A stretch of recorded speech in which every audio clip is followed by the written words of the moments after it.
Like this as the Cowboys go into the week of the draft week. We got a few days before draft is here, and it'll be upon us all, Cowboys Nation.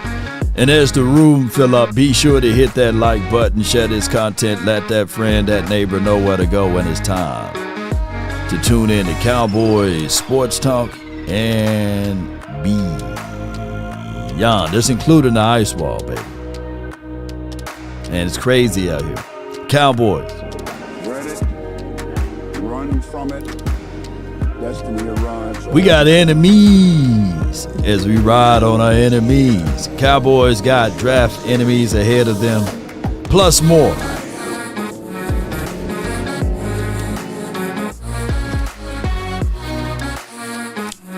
Happy Sunday to you, and you.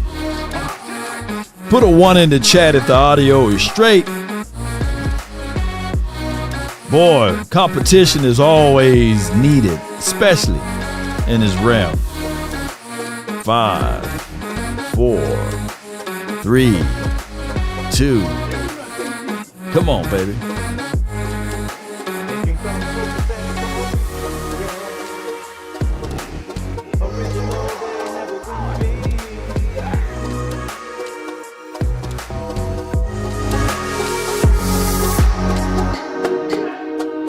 Man, it's crazy. And 2 and 1.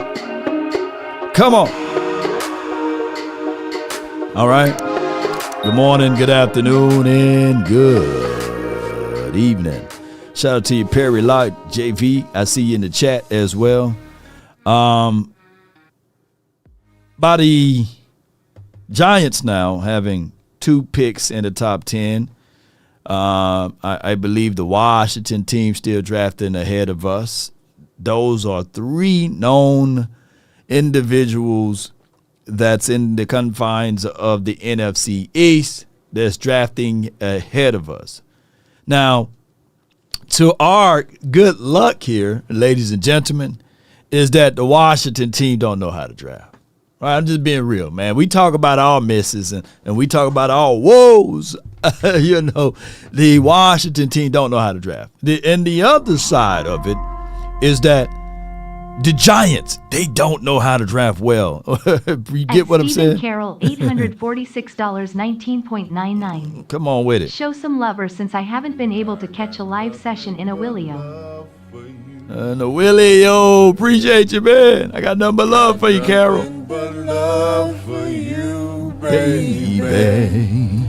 I got nothing but love for you, baby. Come on with it, man. No, I'm not.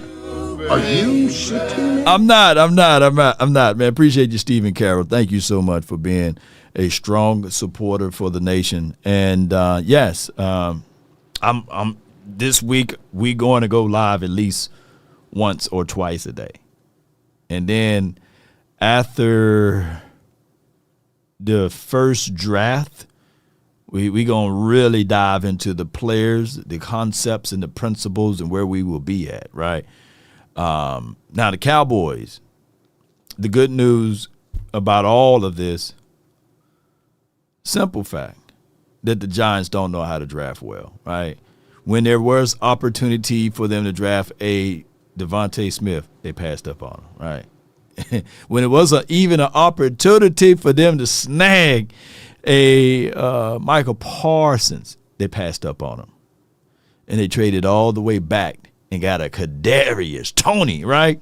So all I could think of, I know that Bad Dog, I know he's somewhere, he's sitting there saying, hey, let's do the Super Friends show now. Let's do the Super Friends show now. So maybe next week, if I can hastily have a setup for the Super Friends show, put SF in the chat because I want to talk to them boys before the draft hit. So we got to carve out our schedule somehow because I got to hear LB. I got to hear Louis T on his thoughts with the skinny leg quarterback and what they need over there in Washington land. Boy, I'm gonna have it. We got to have an emergency Super Friends show because before all of this kickoff, baby, hey, y'all know how it's going to roll with me. I got to let y'all know that the Cowboys, man, we doing things, man. We doing things because even though it may be a situation and scenario, hold. Dexter Lawrence gone, all right? Let me see if I can pull this up. Dexter Lawrence gone. A.J. Brown, he may be next. And then Hurts, nobody worrying about Jalen Hurts and the Dallas Cowboys. Boy, we going to take care of the NFC East, man. Yeah.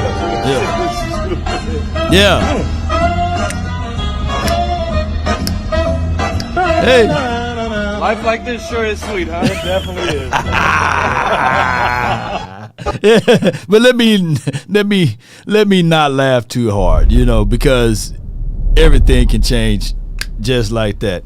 But we'd probably need to have an emergency Super Friends show so we can have it on wax before the draft if we can get our schedulings together. Cowboys. My only reservation would be if we speak too much. That's my only reservation. We control all of this. Why? Because the haters, when they look at the draft, they're going to be looking at it like, who the Cowboys like? Who the Cowboys want to go get? And I was looking at this on Tankathon. I like the way they ran their mock draft, and things are still literally almost the same. Let me say this again. Things are literally almost the same. They got we're just going to look at the NFC East, right? They got Sonny Styles with the 5th overall pick, and then they got Washington going with David Bailey. And then they got the swap of the Giants going with Jordan Tyson. I mean, that would be optimum, still a good situation, even though we may miss out on Caleb Downs. We may miss out still on Styles. But if the Giants go do that, then, hey, it don't change anything. I'm still rolling with Dylan Thieneman with the 12th pick. And then we got Akeem Mesidor, the old ancient one, with the 20th pick. I like Akeem Mesidor better than the Keldrick Falk scenario. But I'm not mad at this because I'm looking at it like if we can control the middle of the field once again, as long as we get out of, hear me out, as long as we get out of this draft with Thieneman, Downs, McNeil, Warren, with all of them names, I'm cool, right?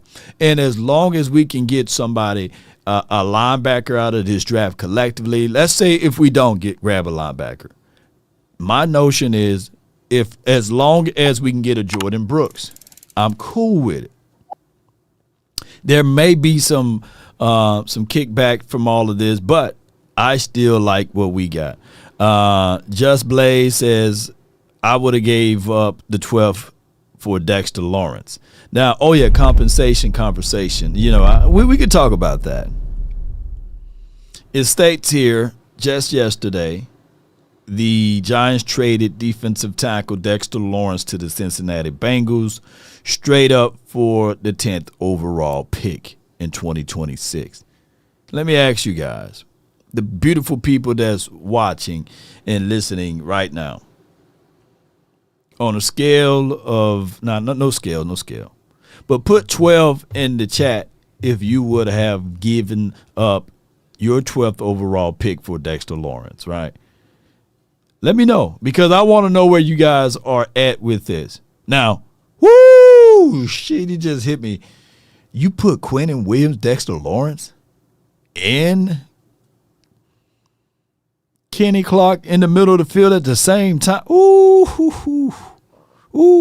would have been medieval, man. I get it, and then we had D-Law back on his team, you get what I'm saying? And then Rashawn Gary off the edge, Donovan Ezra-Raku off the edge. I think that would have been a massive upgrade, right? Oh my God, that would have been crazy. Oh my gosh. That would have been crazy. But that's water under the bridge now, man. You know, that would have been crazy. Put 12 in the chat if you wanted that. No excuses for the Cincinnati Bengals, though. They better be doing something now. You know, no excuses for them. Ace Boog says we weren't going to pay him, though. It's the money sides of it. Yeah, that's the only thing. That's the only thing. And the Cowboys, we are slow to pay.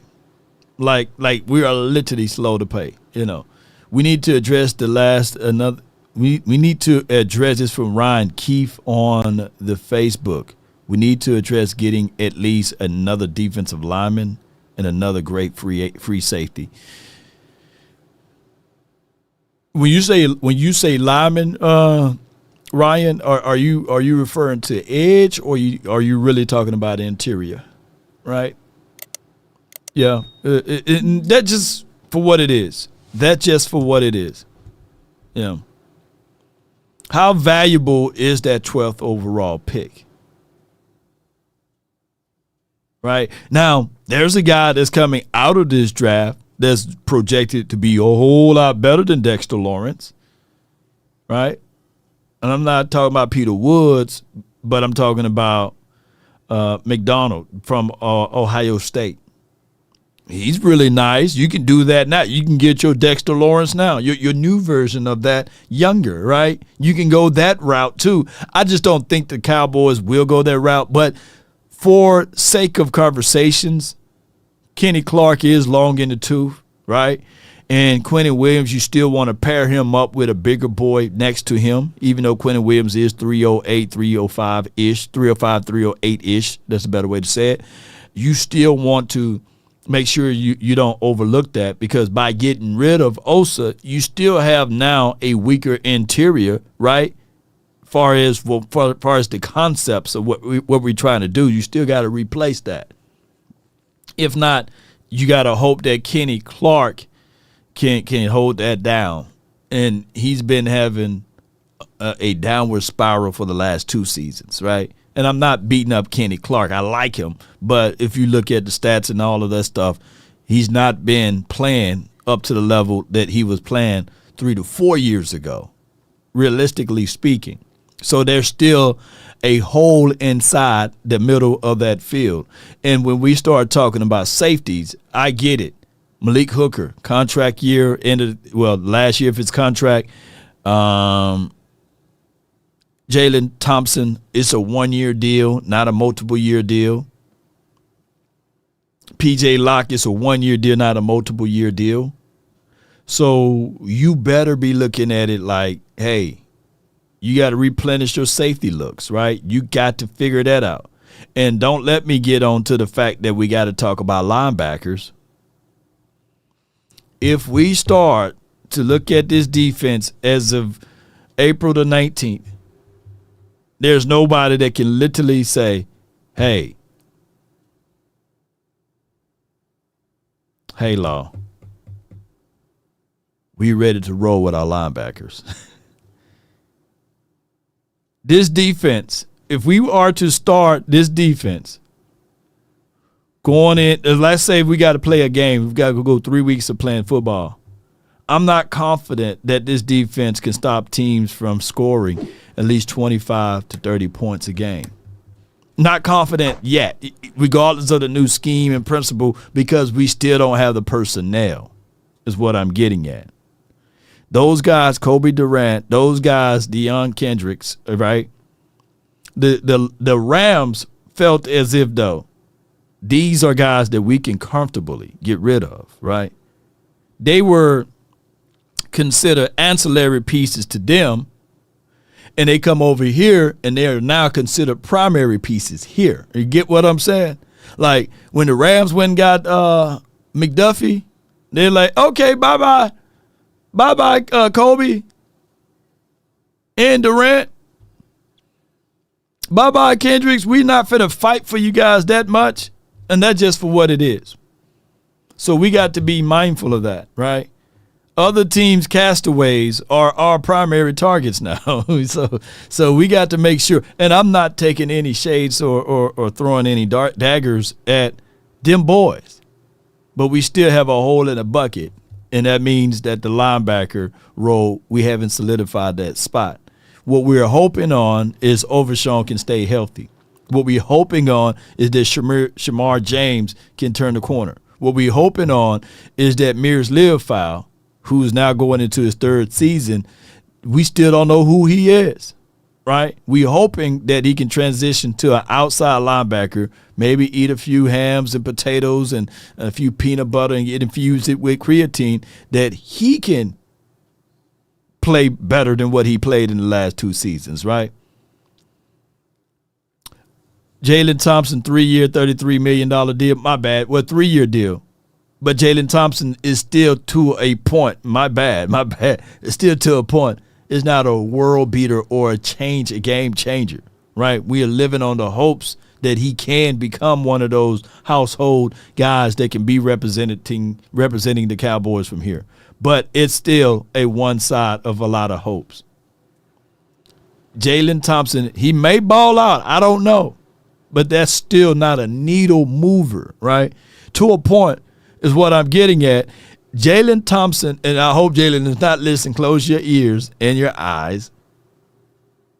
Jalen Thompson shouldn't be previewed or looked upon as he's good enough. If Caleb Down is there at 12 and you say, man, you know what? We got Jalen Thompson in there, man. We good. Jalen Thompson shouldn't be looked upon if we got Dylan Thynum there. You saying, oh, man, I don't worry about Dylan. I got Jalen Thompson, Jalen Thompson is not to the point, and I'm not beating him up. It's not so good that you look at a situation and say, man, I got McNeil Warren here on the clock, but we got Jalen Thompson at home. So therefore, I'm gonna look past Jalen. I'm gonna look past McNeil Warren. It shouldn't be looked upon that way. Is what I'm getting at, right? So, and there's no offense to him. So the Cowboys better figure those things out on how they can get things going. Yes, I do agree. One man's trash is another man's treasure, But we have to call out a spade a spade. All right. So with that being said, when we look at everything and we say to ourselves, okay, where should the Cowboys do in this draft? They should still continue to draft properly. Given what you've just heard, D. Woody, how critical is it for the Giants to make him happy, or can they afford to let him go? Well, listen, Hannah, this one caught me by surprise. I mean, because you're talking about a new administration coming in, and this is the first thing.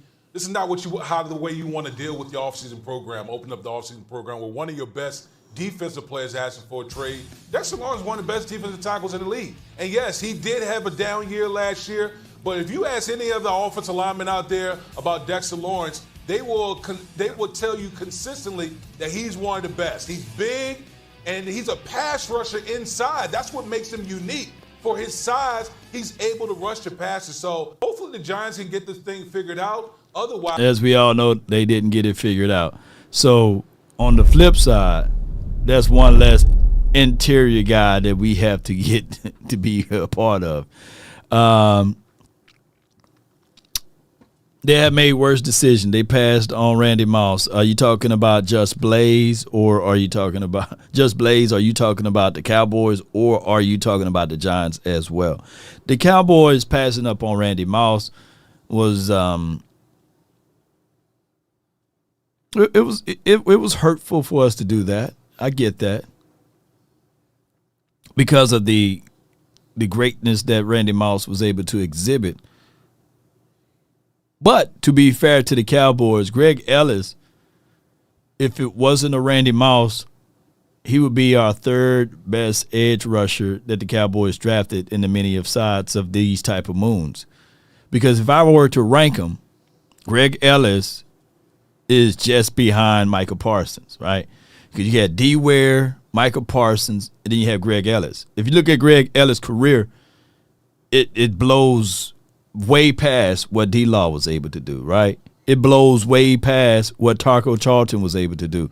So Greg Ellis, I think he finished third all time in sacks for Cowboys before he got moved on to another team or before he retired, what have you.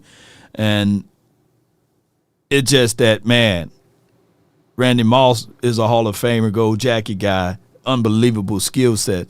But at the time, I think the Cowboys did what they thought was best for the team and not carrying over the off the field stuff. But that's just how the cookie crumbles with the Cowboys, right?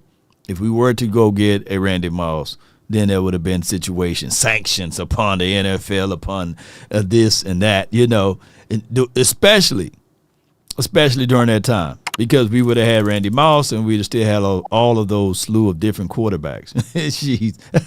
Maybe in butterfly effect, maybe the whole scenario of Tony Romo never exists. Who knows, man? But I get what everybody is saying. I would love to have Randy Moss here, but Greg Ellis, I'm about to say Randy Gregory. Greg Ellis wasn't as bad as most people think. And shout out to Greg Ellis, man. But he'd forever be known as the Randy Moss guy. The problem is with the Cowboys, when we go into this draft thing in a few days, we better figure out a way to make these 2 picks hit. If not, that's why I prefer to get a known commodity, because the unknown will leave us. Well, what I'm saying is that there are known knowns and that there are known unknowns, but there's also unknown unknowns, things we don't know that we don't know. Yes, exactly.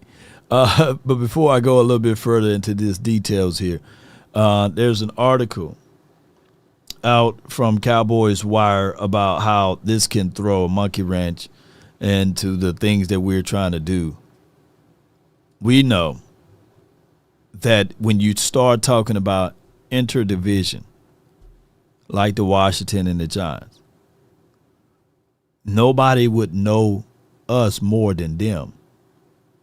What we need to do is throw some smoke screens out.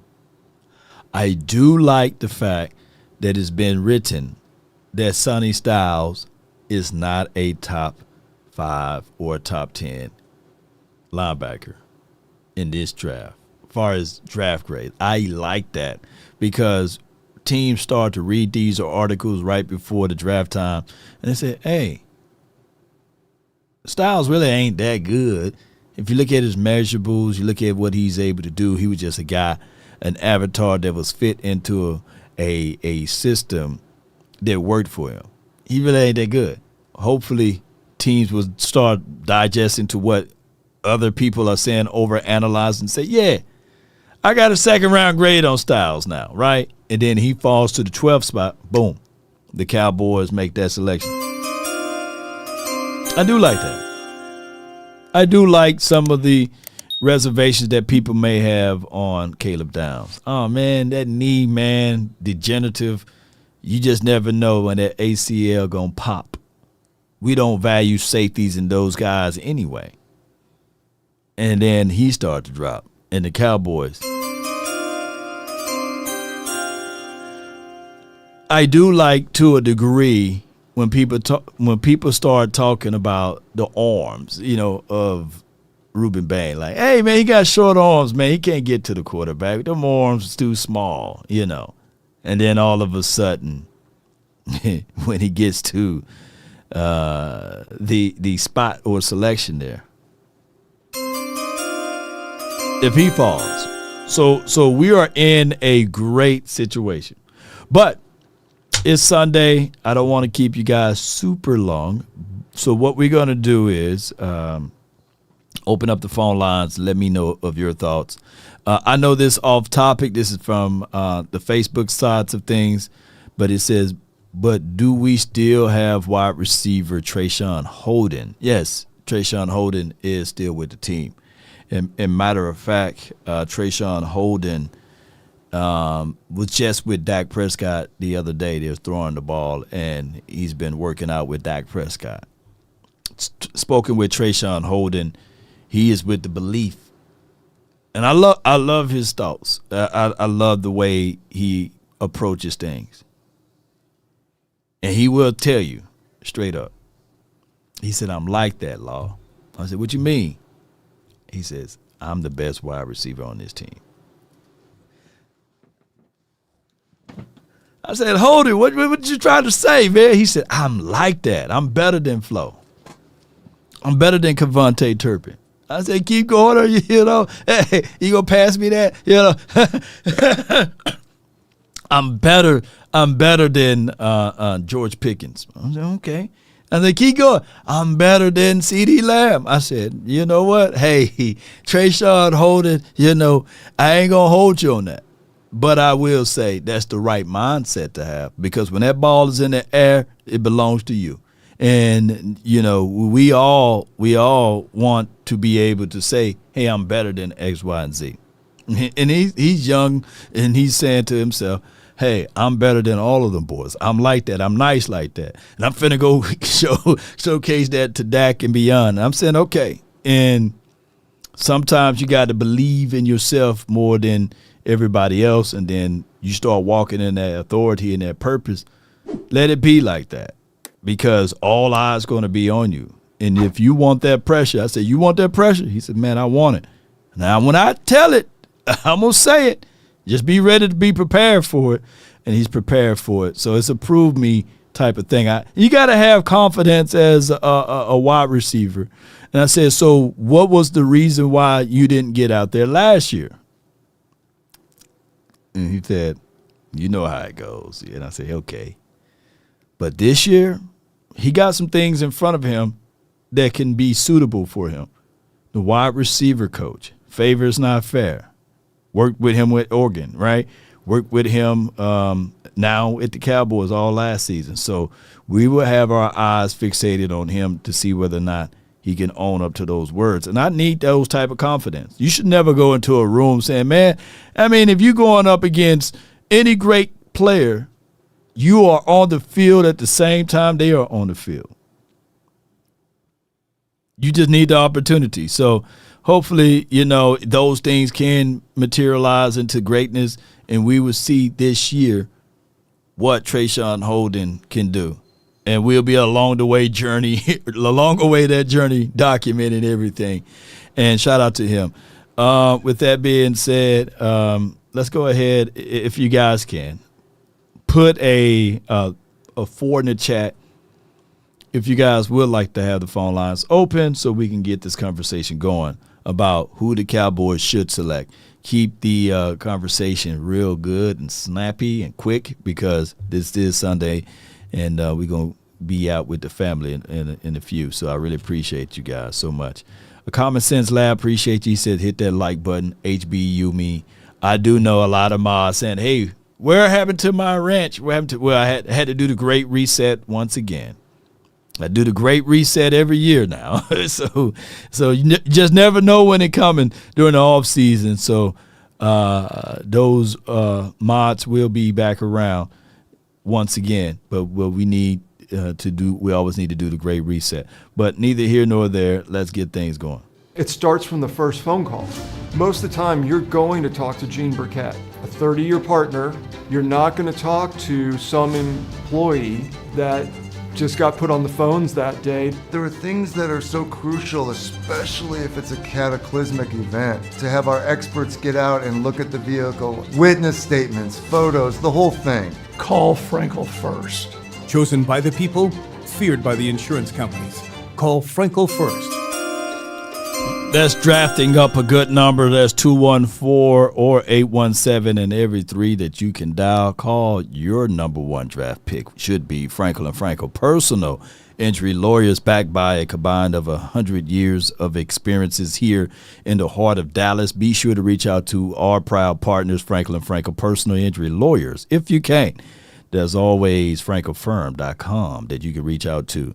While we're getting the phone lines open, just be sure to know that these guys will not just let you down. They will let you up, and they will fight for you and defend you like no other.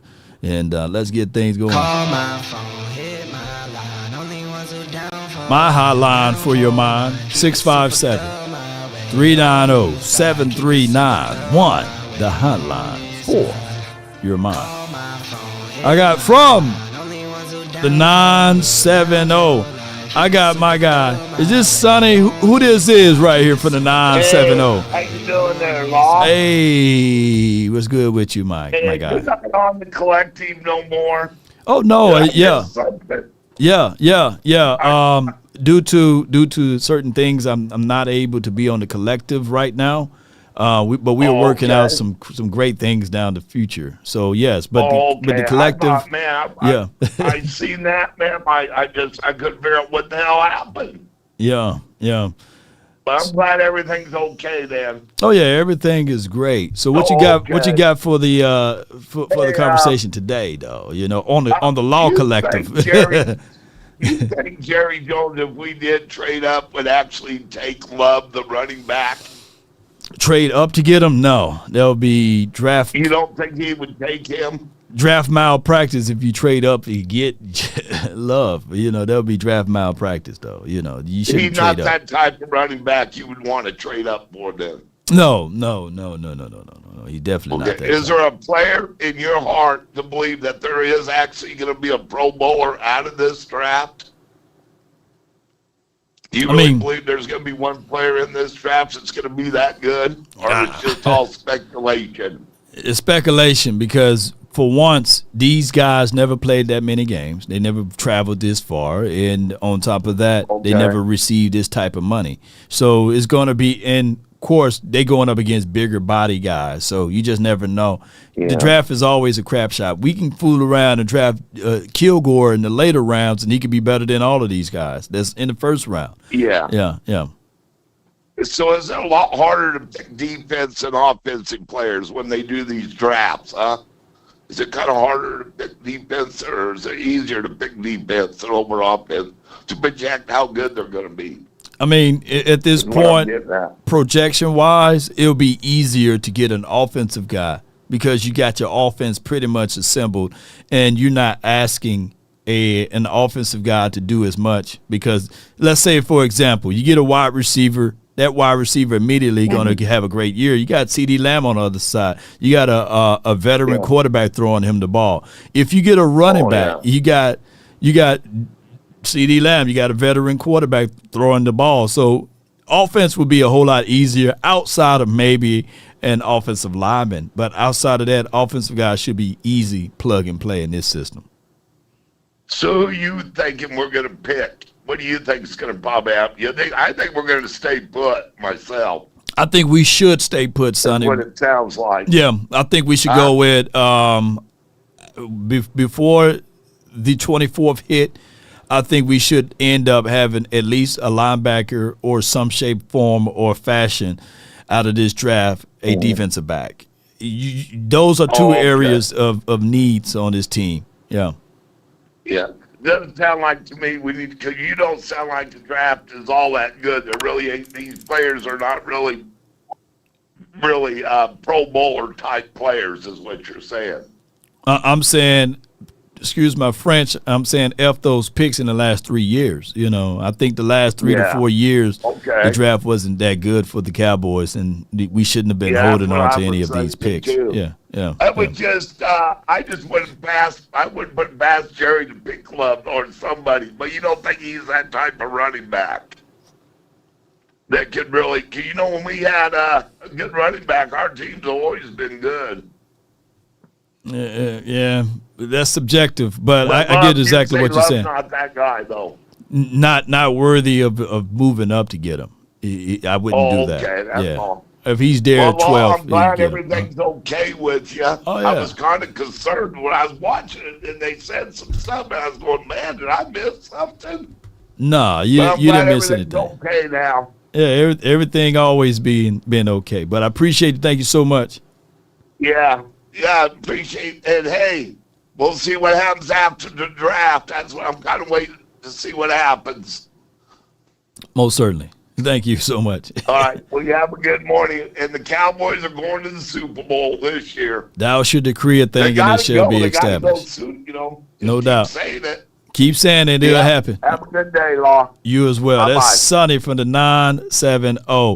Yes. Oh, and if anybody is concerned about Law Nation and a show that airs twice a week, Cowboys Collective during the season or once a week during the off season, look, there's no issues. I can start tonight, Law Collective, and we can do a show once a week as well. You know, it's no ill wills towards anyone on that panel. I literally hand selected Sky to be on there. I hand selected John Machota to be on there, and Vach Lombardi. Shout out to him. He's there. I didn't have that call, but it is for what it is. Shout out to Foots. But as always, we are one Cowboys collective anyway, right? But sometimes when schedules don't align and vision don't align, sometimes you got to pivot, and that's all that is. And I hope all of you guys understand that process. Processing is always processing. Neither here nor there. I got the next caller, Too Cool from the 210 UN. You live on the Nation. Talk to me. Hey, tell them don't worry about it. Tell them don't call your show asking shit about the collector, because guess what? Hey, Law Collector coming soon, and I'm going to be on there with them. Most certainly, man. Hey, yeah. Hey, hold on. Let's get it popping. Let's get this shit popping the right way. Talk to me, man. Everybody talking about the Cowboys better not trade up. Again, I'm going to say it again, Law. If you sitting out here in this 2026, you talking about the Cowboys don't need to move, man, you're delusional. If you think I'm going to let the Giants trade Lawrence and have the possibility to go get Caleb Downs and Sonny Styles, you crazy. What picks do they have again? What number the Giants got? They have the 5th pick and the 10th pick now. Okay, so they got the 5th and the 10th. So are you saying that you were willing to move up to the 4th, or are you still trying to move up with the 6th? I'm moving up. The Cardinals and the Titans both saying they'll come off their picks. I'm moving up. If I could keep 12. For who? If I could keep 12 and I can move 20 and I can move a pick next year and the 2nd round pick next year and move up into the top 5, I'm doing it, Law. Because either way you look at it, if the Giants go get Love and then turn around and get Cardell Tate, Lemon, or Tyson, that's a chess move. If they stay and they get 2 defensive players, that's a chess move. The Cowboys cannot afford to let the Giants, with John Harbaugh as the head coach, go do that right now. You cannot afford that because we don't know what the Commanders going to look like next year. We know what our defense came into this year with. You're sitting here right now saying that at pick 20, you're hoping like hell you're going to stand fast at pick 12 or 20 and you're going to strike gold. It is not proven that you're going to strike gold. Yes, you can stay at 12. You can stay at 20. Yeah. Oh man, I'm when I go into the draft, I know, and that's why I named the show the Draft Enemies, because you got the Washington and the Giants, right? And they historically speaking, they don't draft pretty well. And I know we've been on the skid on drafting, but historically those franchises don't draft well as well, right? So I'm not worried about who they're going to pick because I'm thinking that they're going to mess it up. I know that they got better coaching now with Harbaugh. I know that they got better situations now since they moved out some of the things over there in Washington by getting rid of I forgot the name of that guy, but by how they moved a whole lot better. But I'm not worried about that. I'm not going to get rid of draft capital for trading up, but I will get rid of draft capital to get a proven veteran, though, like a Myles Garrett, or to a point. Oh, he's too old. You ages now. 31. Yeah. 31. He's too old because. Can you name me 5? Can you name me 5 to 10 players that's better than Myles Garrett right now? You're not going to be able to. I'm not going to be able to name that. I'm not going to be, especially on defense. Right. I will tell you this: when it comes to defensive end, name one top 5 defensive end that went to the Super Bowl and won one in the past 10 years. Top 5 defensive end. Top 5 defensive end. You got me on that. I don't have the names in front of me. No, they haven't done it. They haven't done it. So you with that belief now? That's a straw man's argument, though. You know, it all takes a team to win a championship, not individuals. Yeah, but it's proven though. It's proven. You got to have somewhat of an offense to get to the Super Bowl. No. Defense win championships. Yeah, defense win championships, but you got to have somewhat of an offense to get you there. You got to have somewhat of an offense to get you there. I can make an argument right now that based off the Super Bowl this year, that the defense won that Super Bowl, but they had an okay offense to get them there. So even when you look at it right now, right? For example, break it down while I pull this up. Go ahead. What happens when the Eagles do this? If the Eagles say, you know what, F them players, I'm gonna take a proven vet, and we're gonna take Jalen Carter right now to a top 10 team in the NFL draft right now that has a top 10 pick. We're gonna trade Jalen Carter because we know we just signed Davis to a multi-year contract, right? So we're gonna take it and we're gonna trade him. We're gonna move back up to the top 10. We know we got Brown right there. We're gonna take a safety. See, what people not paying attention to is this: picks from 13 back. They need offensive players. They ain't moving up. They need offensive players. The top of this draft is defensive heavy. Everybody's saying stand pat because they hoping like hell. The Chiefs say, okay, we need a offensive lineman. They hoping like hell. The Chiefs say, oh, we want Tyson. They hoping like hell. The Saints say with Keelan Moore, oh, we want a running back. Oh, we want a tight end. Oh, we want a receiver. They're hoping and they're praying that those teams in front of the Cowboys say that. You cannot afford, if you want to do what it is you want to do, you cannot afford to stand pat at pick 12 and miss out on one of these defensive players. Who you moving up for again? I'm moving up for Sonny Styles or Caleb Downs. Now there's people, there's multitudes of people got a second round grade on Styles, and I get that. It could be smoke streams. And then there's could be still this. I like Caleb Downs, but you may be giving up a lot when in his system. I'm not saying that these guys are equal, right? But in this system, Thieneman can do just the same or as well as McWarren. Hold up. Okay. I love you. I know. I appreciate you. I appreciate you, man. I appreciate it. Yeah. Go on PFL. I'm telling you, take the pick 20, and you can take a first-year pick and third-year pick next year, and you can trade pick 20 and those two picks next year to the Cleveland Browns, and you can move up. Sonny Styles and Caleb Downs going to be there, and you keep pick 12. You keep pick 12.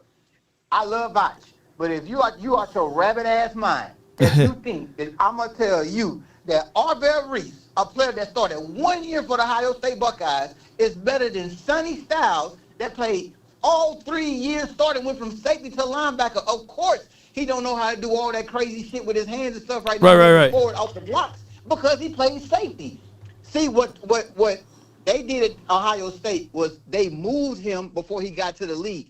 Anybody that knows football knows exactly what I'm about to say. Mm-hmm. Isaiah Simmons was not moved fast enough from safety to linebacker. They moved him from safety to linebacker in the National Football League. Where is Isaiah Simmons now? I mean, he working at Publix or something. I think he's still on the job. You can't find him, but they moved Sonny Styles earlier. Sonny Styles had 6.5 sacks last year. Arvell Reese had 6.5 sacks this year. And if you want to be technical about it, if he's the top third player in the draft, why the hell is it that after week 7 he ain't have no more sacks? My thing is, I like Ohio State players, but at the end, I know that's your school, that's your squad, but at the end of the day, the whole argument between Reese and Styles or anybody that's in this draft that could be giving you more productivity than those boys, that's what we want. We want that chaos with the top 10 picks or what have you.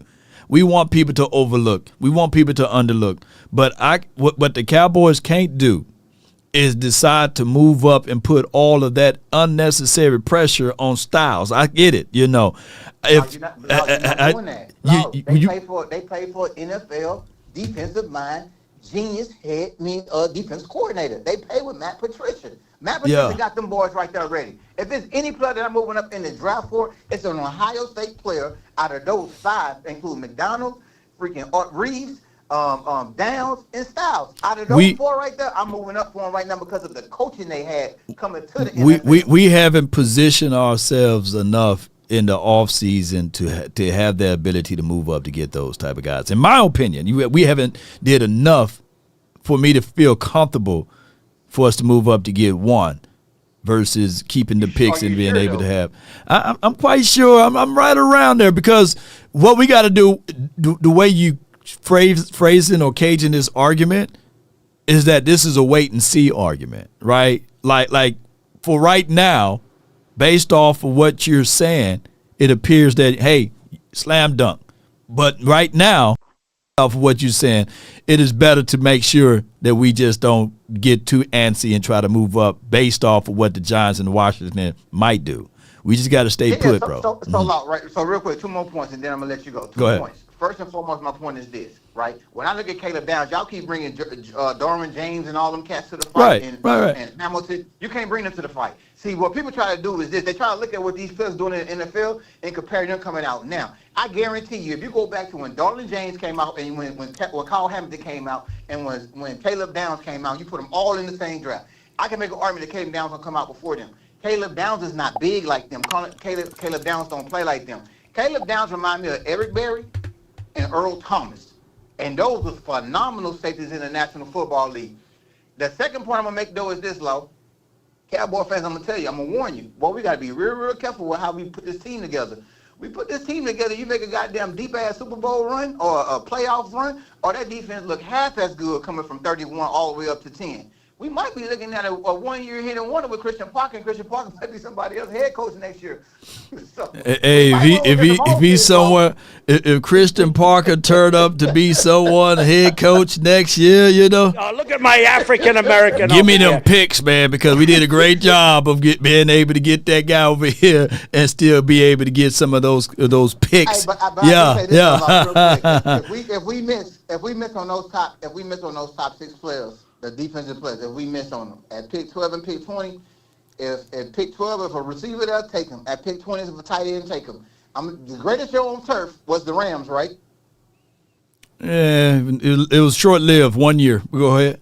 Hey, I'm going to tell you, though, man, if you can get goddamn a tight end and you can bring a running back, a running back or a receiver in there, I'm telling you, I'll put up some numbers that they ain't never seen in the NFL. All I need is one stop, and we can average 56 points.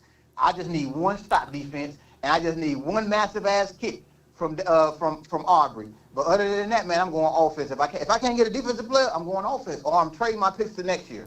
No doubt, man. I appreciate you for calling in, too. All cool. right, brother. Yes, indeed. That's my guy, man. Yeah. Ohio State send that man checks, man. For real, they send them over. I'm going to put this up, and this is going to show you of what I'm saying and what the whole argument been. In the last 10 seasons,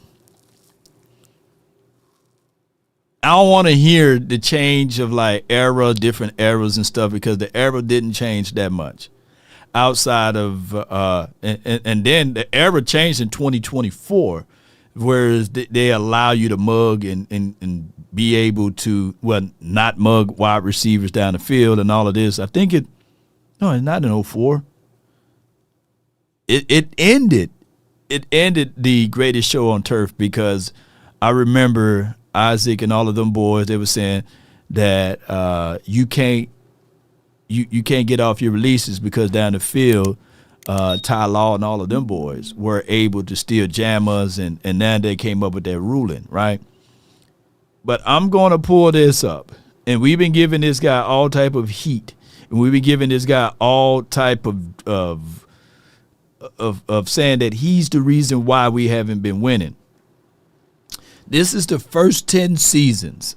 Put the butter knife down. Don't shank me. But this is the first 10 seasons of Dak Prescott versus Tom Brady. The only difference is, as far as the win-loss columns, is the record, basically. They played damn near the same amount of games. Dak Prescott had better completion percentage, better yards per throw, better passing yards per game, more touchdowns, less INTs, a better passer rating. Of course, he could run a whole lot better than Psycho Tom, right? And he had more rushing touchdowns. So when we start talking about this, the difference is that the damn New England Patriots in the first 10 seasons never, I don't use the word very strongly, never finish outside of top 10 defenses. Never finish outside the year that they won Super Bowls within the top 5 defenses. So when people say, hey, show me the playoff stats, show me the playoff. The Cowboys, if you hold up your hand the Cowboys in 10 years, totally in 10 years in the postseason, accumulated only 3 turnovers. In 10 seasons, 10 years. So that's a major difference. Tom Brady playoff teams forced more than 3 turnovers damn near every game than when they made it to the postseason. It's not an individual stat.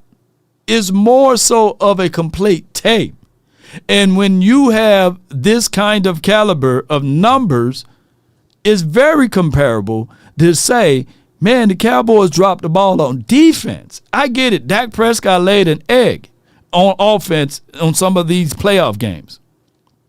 Put it like this. The games that Tom Brady won in the postseason, he never won a postseason game outside of that Atlanta Falcons run in the Super Bowl when the opposing team scored 30 or more points. That is even crazier, right? 30 or more points, he lose 100% of the time. But what I'm saying is basically is that you got to get defense over.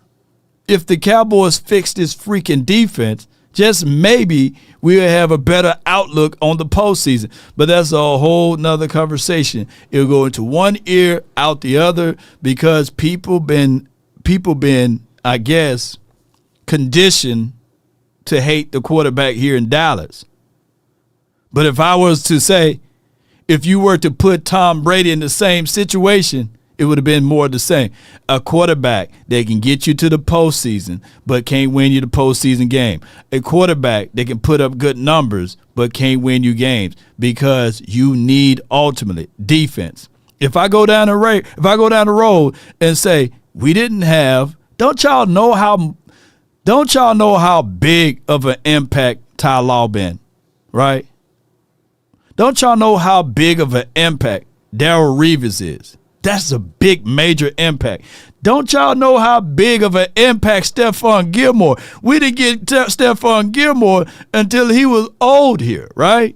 And we still wanted him back. You get what I'm saying? So it is for what it is, Cowboys Nation. Let me get the next caller on the hotline from the 202. He's in Washington, D.C. Who we got here? How about them Cowboys? Yo, what's going on, man? Let me lock you in, man. This is a new number. What's going on? Yeah, yes, it is. All right. I got the old one. So a little surprised there. Yeah, Yeah. I got a different number as well. So Okay. going in this way. And thank you for the opportunity again. Well, Anytime. And when you're bringing up Tom Brady, you're absolutely right. I mean, they had an identity. That defense was the identity for how Tom Brady was to play. Mm-hmm. He wasn't slinging it unless he had to. Right. That's what we're Facts. getting, even from the stat line. And when he had to, that's a whole different story. And when he had to, he could do it, though. Yeah. You're right. When he had to, he could do it. Yeah. And the last few minutes, everything rode on him. And that's where he would, that's where the cream rose to the top. But he knew his identity as well. He knew that he needed that defense. Get the games close, score as much as you can, take what the defense is giving you. Right. And he would exploit that. Right. Right? So that's what we saw. We saw someone within the game plan. Most of the time. I'm not saying that. Mhm. That's what we saw. And that's what I believe the success is based on the defense. Right. We still don't have an identity yet. Facts. I don't believe. Yeah. I do believe this is why this year is critical. Mm-hmm. This is what's going to define this year. And I think if we don't make it to the Super Bowl, or close, but I'm going to say we have to make it to the Super Bowl, because I don't think the whatever good graces Dak Prescott has with Pickens, because I don't think Pickens is going to have the same numbers this year. I just think the ball, it's going to be just spread a little bit differently, but could be wrong. I'm just saying that the honeymoon with Pickens might be over after a year. I'm not hoping that, but I'm just saying that only because of the diva status on a receiver. Something's going to give if you're not going to, it's kind of like what was happening with Philadelphia. Right. Well, that's an extreme difference, but wide receivers love to touch the ball, and rightfully so. I'm not saying they shouldn't, but it's just what's going to be our identity. I want to, that's time of possession is going to be critical as well. Right. So I just see less of passing. What do you see coming out of this? Well, I hope that the Cowboys dial it back just a little bit on how they are portrayed on the whole George Pickens thing. I think that we have enough money to sign Pickens to a longer-term deal. So we get that out the way, right? And focus on what you said, the identity of this team, being able to make sure that you get Christian Parker. Look, none of this stuff is pretty much born overnight, right, or made overnight. It takes a series of times and preparation to get there. But what tends to happen is that most people think that we can terraform this defense, and this defense is going to be like the Denver Broncos / what the Eagles did in the last few years. It's not going to happen that quickly. It's going to take time for you to to literally grow this, but you got to grow it right and properly and allow this team to do that by adding their pieces. So that's what we're waiting for. Yeah, no, I'm right with you. And I do think because we have some veteran line, Williams, Kenny Clark, that's a huge advantage. That if we get some rookies, and this is my wish list, if we could get a Caleb Downs or a Dylan Thieneman and get Jake Rodriguez, and this is where I'm also hoping. If somehow Styles falls to the second, that we make a trade, give up number 1 next year, and you get Styles, potentially get these 3 potential stars, added to a veteran kind of defense. Right. See where I'm getting at? You can sprinkle in 3 players and their time and their place in the scheme. As long as we get the rest of it has to come from veterans. So we got to make some other moves to get some veteran players. But that's what I would love to see. If we could get 3 players like that, that's all I need from the draft, and get the rest from free agency or make some other trades. Most certainly. Veterans. Oh, certainly, man. That's a brilliant point there, man. Anything else you have for the show before I let you go? No, that's it for now. We'll follow up again. Yes, and thank you. I'm glad you got my email, though. Most certainly. We'll talk about that later. Most certainly. Right.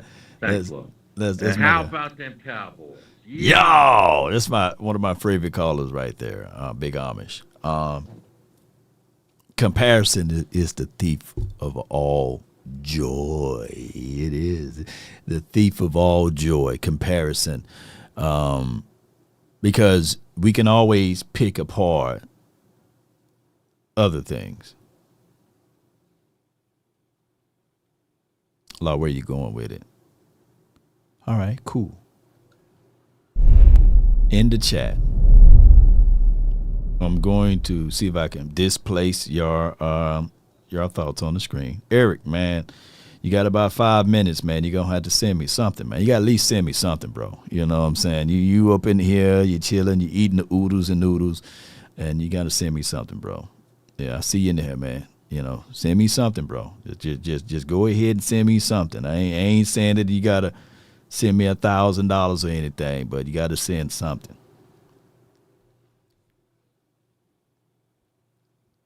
Tom Brady is better than Dak Prescott. Do y'all agree? Right? Tom Brady is better than. Put 12 in the chat if you guys believe Tom Brady is better than Dak Prescott. Just put 12 in the chat. He got the accolades, he got the rings, he got MVPs, he got all of those things that you can even imagine. Right? And that's neither here nor there. Right? Can y'all put 12 in the chat? Right? Absolutely. And I know that it's painful for most people to say, yeah, it's better, Shoot. It's going to be painful that one day people going to say, damn, LeBron James is better than Kobe and MJ. If he keep going, LeBron James ain't slowing down. He got there with his son. I'm sitting there like, God, dog. LeBron James got his sperm out there on the court. And they still putting up triple doubles, man. That's crazy, right? Right. And people say that they love Dak. Yeah. Appreciate you, Stuart. Now come on, man. You can do a little bit more. Hey, man. I know I told you to send something, but come on, man. Take the money out! All of it! All of it, man. Come on. You're wasting my time now. Come on! You got to put me on that wheel, man. Come on with it. Man, shit. You stalling. All right. Dak Prescott, number-wise, from what we are able to see, is damn near close to Tom Brady, right? Law, where you going with this? Well, ladies and gentlemen, if that the case, Tom Brady, whoo, y'all all said that is way better than Dak Prescott, basically. He had damn near a way better head coach than Dak ever had in his career. So not only do the better player is better, he have a better coaching situation, a better ownership situation. If I was to put up Jason Garrett's resume next to Bill Belichick, it's light years different. So you mean to tell me that even with these numbers, if we just had a Bill Belichick, Bill Belichickian, over here, there's Super Bowls in there, So that's why I say comparison is the thief of all joy, because at the end of the day, if we're looking at these two individuals, and if I was to pull up Jason Red Ball Garrett comparable to Bill Belichick, boy, y'all would sit there and say, all right, damn, Lord, there's no room for the debate. So, yes, the NFL is a total sum of most things. Man, we changing our rotating defensive coordinators here and there everywhere. Papa Rob Marinelli, boy, if we go down that stretch, Lord have mercy. We trying to figure out things and beyond. So yes, based off of just law of just realism, the law of realism, Tom Brady's supposed to be better. He had Bill Belichick in, you know what I'm saying? And he had the cheat codes. So yes, this is supposed to be. You can't play basketball with a football, nor you can play football with a basketball. Yes, indeed. Yes, indeed. All right, so the next person that's on the line for your mind is my brother Trillo, man, from the 336. You in the mix, man. Talk to me. What up with it? Hey, man, what's going on with it? Well, I woke up happy as hell, man. I ain't even gonna lie. Dexter Lawrence out the damn division. He out of it. Get him out of here, Get him up out of here. Well, we about to be able to run the ball whenever we want. Them boys sorry now. Everybody's scared because they got the 10 and the 5th pick. I don't even care. You know what I'm saying? This draft, to be honest, it's a crapshoot. You never know who's gonna be good or who ain't gonna be good. Yeah, you never know. So that was my only kickback at Too Cool. Like, we can talk about how old Myles Garrett is, but he had 23 sacks, bro. We can talk about the 12th and the 20th pick. We can talk about trading up to get a Styles or a Downs. Them boys won't get 23 sacks. You know what I'm saying? Them boys won't equate right now to what Myles Garrett can do for the Cowboys. So the 12th and the 20th pick is just a no-brainer. If the Browns are willing to trade away, Myles Garrett, I would do that in a crackhead, cocaine, heartbeat. You get what I'm saying? To beef up this defense to get things going. But keep going. So look, I seen I stay in Frisco. I seen it as a Raku at Walmart. Motherfucker told me his hip good, man. He said he feeling good. Yeah. I told him he gonna need about 8.5 sacks. He said that's what he's shooting for. He said he's shooting for 10. 10. So everybody worried about his hip. Y'all calm down. He said he gonna be ready for training camp, and he gonna play game 1. Yeah, I love that. Get on the phone, and if we get on the phone with the Browns to trade up, like you said, why the fuck will we trade up for some unproven people when we could just tell them, hey, listen, man, we want Myles Garrett. Yeah. What we need to do? What's going on? He don't want to be there no more. Let's bring him home. Yeah. We got beans and bologna. You know what I'm saying? Yeah. Yeah. Bring that man home, man. He want to play for us. You know what I'm saying? Like, I don't want to trade up for nobody. I don't want to trade. If anything, we need to trade back or send them picks to go get Myles. You know what I'm saying? That's the option that I want to do. If I get it, there's nobody in this draft that's going to equate to what Garrett can do. So yes, I'm looking at it like, man, you know what? I'm willing to trade back to get multitudes of picks. Hopefully I can package them to still go get Myles Garrett. You know? So it's just for what it is, man. I would not trade up. And I like Downs. I like Styles. But to this point, they're not light years away from Thieneman and as well as McNeil Warren with all of them names. Like I said, I like Downs, but he's not light year ahead of those boys. Hey, listen. How much do a safety impact the game? Let's be real. Hamlin, he great or whatever. But did they win the Super Bowl with Hamlin? No. The dude that played for the Chargers, he great. Right. But are they in Super Bowl contention? No. A safety ain't really, I ain't gonna say they're useless or whatever. They just prevent the big plays. But are they like, you know, a quarterback, a DN, or a tackle? No, I don't understand what's the point of trading up for Downs, and he rarely impact the game. They had all that talent, and they couldn't even win the motherfucking national championship. Yeah, I don't get you're right on that. That hurts a lot of Ohioans. You know what I'm saying? The Ohio State guys, man, they're gonna be wanting to fight you, Trilla. But the thing is that a safety job is to be the last line of defense, right?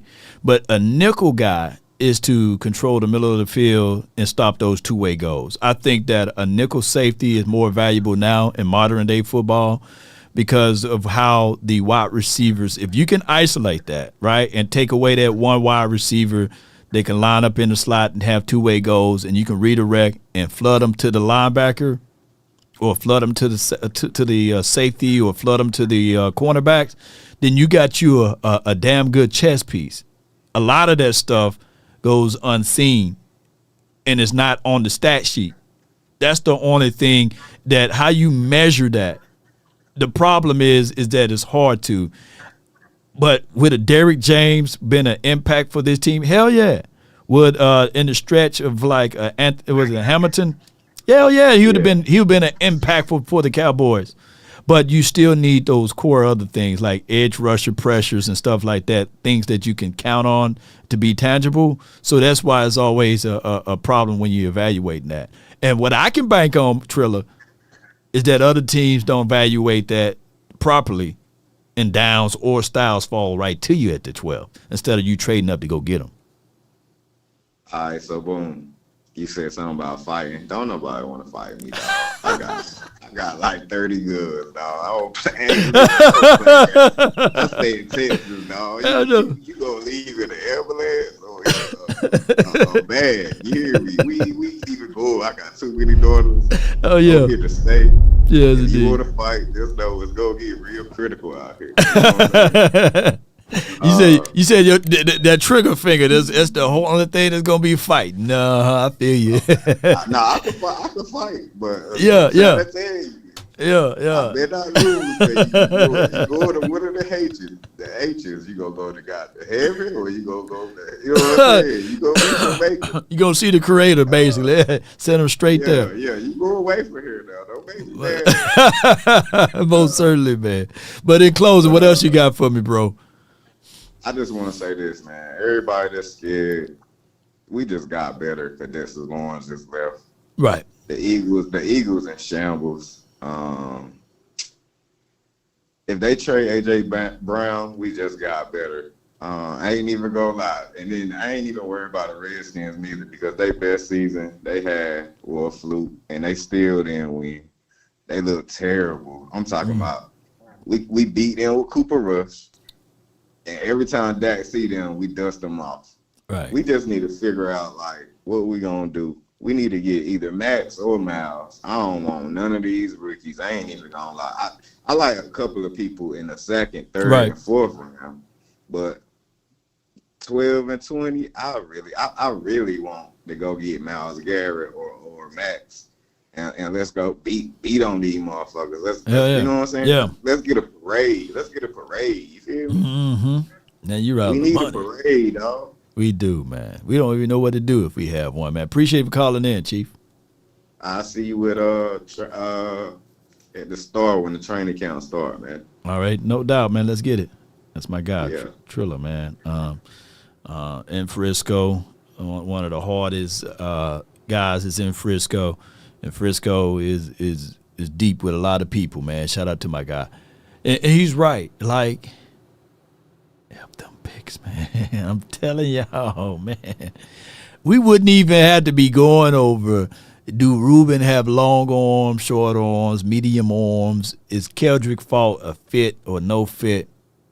We shouldn't even be having this conversation, man. Don't y'all really think about those type of things? You know, we shouldn't even be debating. We should be like, hey, what can we get? How can we leverage the 12 and the 20 to get a known commodity instead of this unknown? That's what the Bengals just did, right? Instead of trying to figure out if McDonald can work or not work for them, let's just go and get a Dexter Lawrence. Change of scenery. We know that he's going to command the double teams, and it's going to be them looking in at a fact that, hey, now we got somebody from the interior that can at least play angry, and he's going to go to a team, change of scenery, and the hopes that he can become better there versus trying to draft somebody with the hopes that they can become better at their system. We'll find out whether that pans out. But to me, if I have the opportunity to get somebody who's better than just what the Bengals just did, then you do that. You try to win now. They understand the window principle. Burrows, believe it or not, he need to win a Super Bowl. He need to go back to the postseason and win multiple postseason games for his legacy. It's time out for them to try to trade or try to use draft picks to develop their side, right? They are in the same situation. They are the AFC Cowboys. They got a star-studded quarterback. They got two blessed wide receivers there. Their defense been trashed for many of seasons now, right? Their O-line been fickle, and they had a running back. They got rid of the running back, but their running back been okay. They're in the same boat. Now, they get a pass because they've been to the Super Bowl. They get a pass because Joe Burrow is considered a premium of the premium quarterbacks, which he really is. I like that aspect of him. They get less scrutiny because nobody give a damn about Cincinnati. But in the same boat, good offense, terrible defense. But they get the excuse built in on theirs, you know. Hey, that's Joe Burrows. But what's been their excuses on not being able to go to the postseason? What been their excuses, right, of not being able to win postseason games? Versace, I didn't say you say his name. Bengals offense way better than the Cowboys. Stop it. Were they better than the Cowboys offense last season? Yes or no? And if they are, what was the reason why that they haven't made it to the postseason in the last two seasons? Burrows was healthy last year, wasn't he? Because the Bengals defense, for damn sure, wasn't as bad as the Cowboys. Matter of fact, let me see. Let me pull up the Bengals, man. Yeah. They had a better defense. Boy, if we had the Bengals defense, we would probably be in the playoffs last year. You know? Let me see what the Bengals was doing. Let me see. I know they didn't give up 500-something points. Let me see. Bengals. Let me see where they at. Hold on. Let me see. Boy, I spelled their name wrong. All right. All right, so we had a better offense than they did. Boy, we right there neck and neck on defense, though. Oh, yeah. Yeah, they had 492 points. We allowed, so they 2 slots ahead of us on defense, right? Yes, indeed. And they finished out 6-11. But I thought that all you needed was a Joe Burrow. They should have finished out at least won 9 to 10 games. Man, come on, man. You know, jeez. Yeah. They're damn near worse. Jeez. Yeah. Hey, what we both were fecal matter on defense. They just had a little bit more solid. Well, we was dog diarrhea. We had more fluids. Yes, indeed. Look at that, man. Look at that. Boy. They are the AFC Cowboys, right? The AFC Cowboys are the Cincinnati Bengals, man. You know. But they get passes on theirs. I got the next caller from the 202. Tyrone, man. You live on the Nation, man. Talk to me. What's going on, love? Not much, man. Hey, look, you ain't lying, man. I swear for God, you ain't lying. I feel like the other caller that just called in. We don't really need to be paying attention to this draft, Lord. Yeah. We don't. Yeah. We don't really need to be paying attention to this draft. And I feel like Jerry Jones is taking the Charleston White effect on us. He playing on us. I feel like he's going to end up paying George Pickens the same exact money CD money getting, and he gonna end up trading up for one of these picks for Myles Garrett. He gonna talk some sweet game to them, and he gonna trade for Myles Garrett, and it's gonna make a run. I feel like he's gonna make a run. I feel like he playing on this with this George Pickens thing because he know for a fact we're gonna be a mediocre offense if we don't keep George. So I think he planned on this with this George. He's spreading it out, fam, because when I look at this, the whole we just hit 2026, right? And like people still saying Happy New Year to you, right? Uh-huh. The 2023 draft class, the entire draft class, you know, is gone, but overshown. Yeah. I mean, look, we could have been already in these goodness of graces if we'd have said F them picks 2 years ago, technically, because it just turned 20. People fail to realize within 2 years, the entire draft class is gone. So those who want to hold on to these draft picks and move up for these draft picks and all of this stuff, open your eyes and say to yourself, F them draft picks. Go get a known commodity, and if you failed, at least you know that you failed trying to fight for getting one of the better players in the National Football League. I hate, and I'm telling you, I rarely use the word hate. I hate the notion when people say pass rushers don't win championships or there haven't been one on a damn team to win Super Bowls. That's just a straw man's argument. It still takes a complete team. And if you have Myles Garrett, that will complete your team, you know. Yeah. You ain't lying. Yeah. And he ain't lying, that button is calling for you right now. He ain't lying, you know.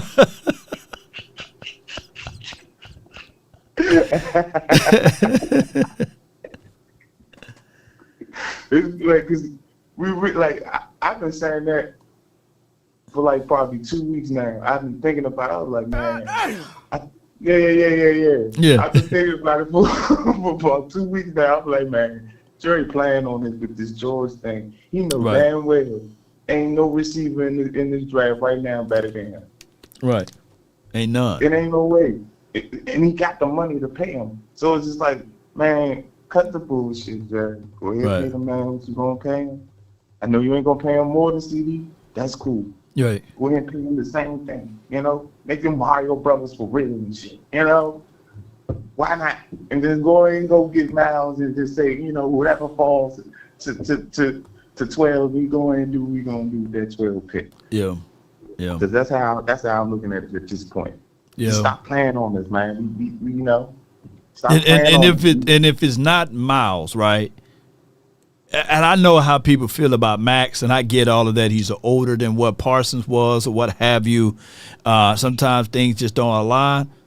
But you don't have to give up 2 first, but you can at least give one of them first and get Max, you know, because at the end of the day, you still need impactful players. We can all roll the dice and hope that Keldrick Falk can be that.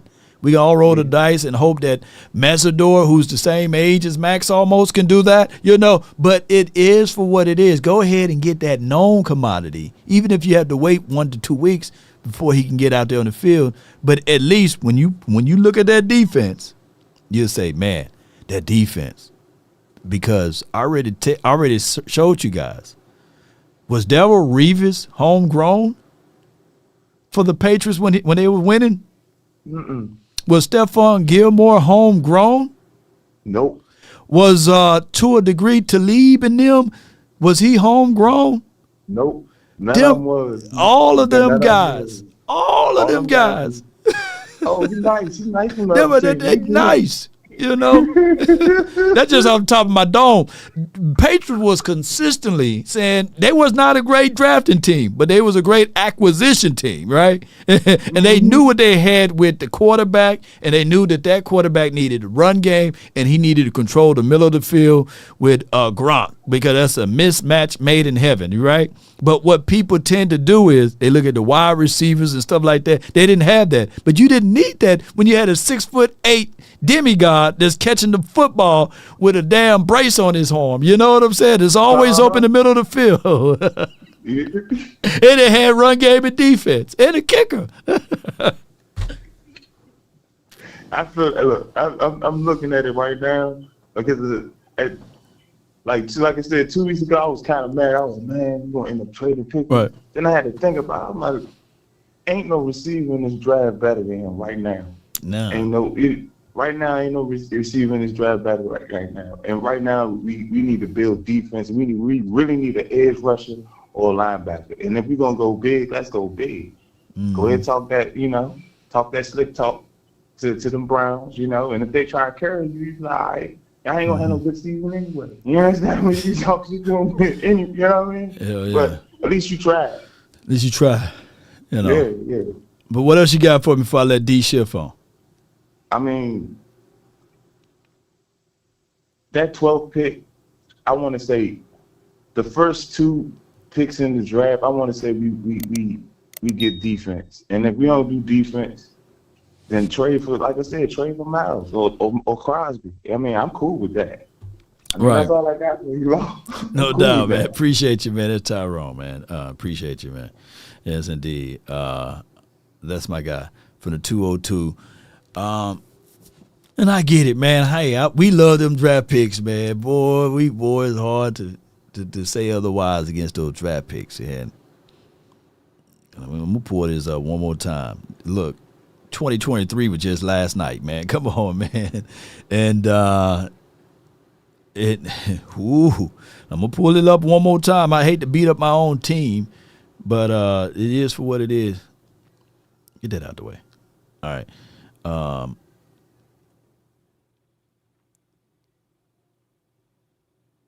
2021. That entire draft class is gone, right?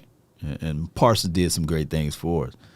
But that entire draft class gone. 2022, outside of Tyler Smith, people done already start floating their kite on DeRon Bland. that whole draft class gone. You know, Sam Williams, he's holding on. Ferg, I get what you're saying, but man, people, if Ferg goes today, you know, people are gonna be like, damn, we missed Ferg. Until we see Brevin Span Ford, an undrafted guy, start catching footballs and stuff, and Schoonmaker. Ferg is good, but he ain't like oh damn dog, we gonna miss out on Ferg. You can pick up literally right now David and Njoku with Dak Prescott. He probably have a crazy type of breakout year. If David Njoku is still a free agency, let me know. But 2023, that whole class, we got Schoonmaker on this team, and we already consider him gone, right?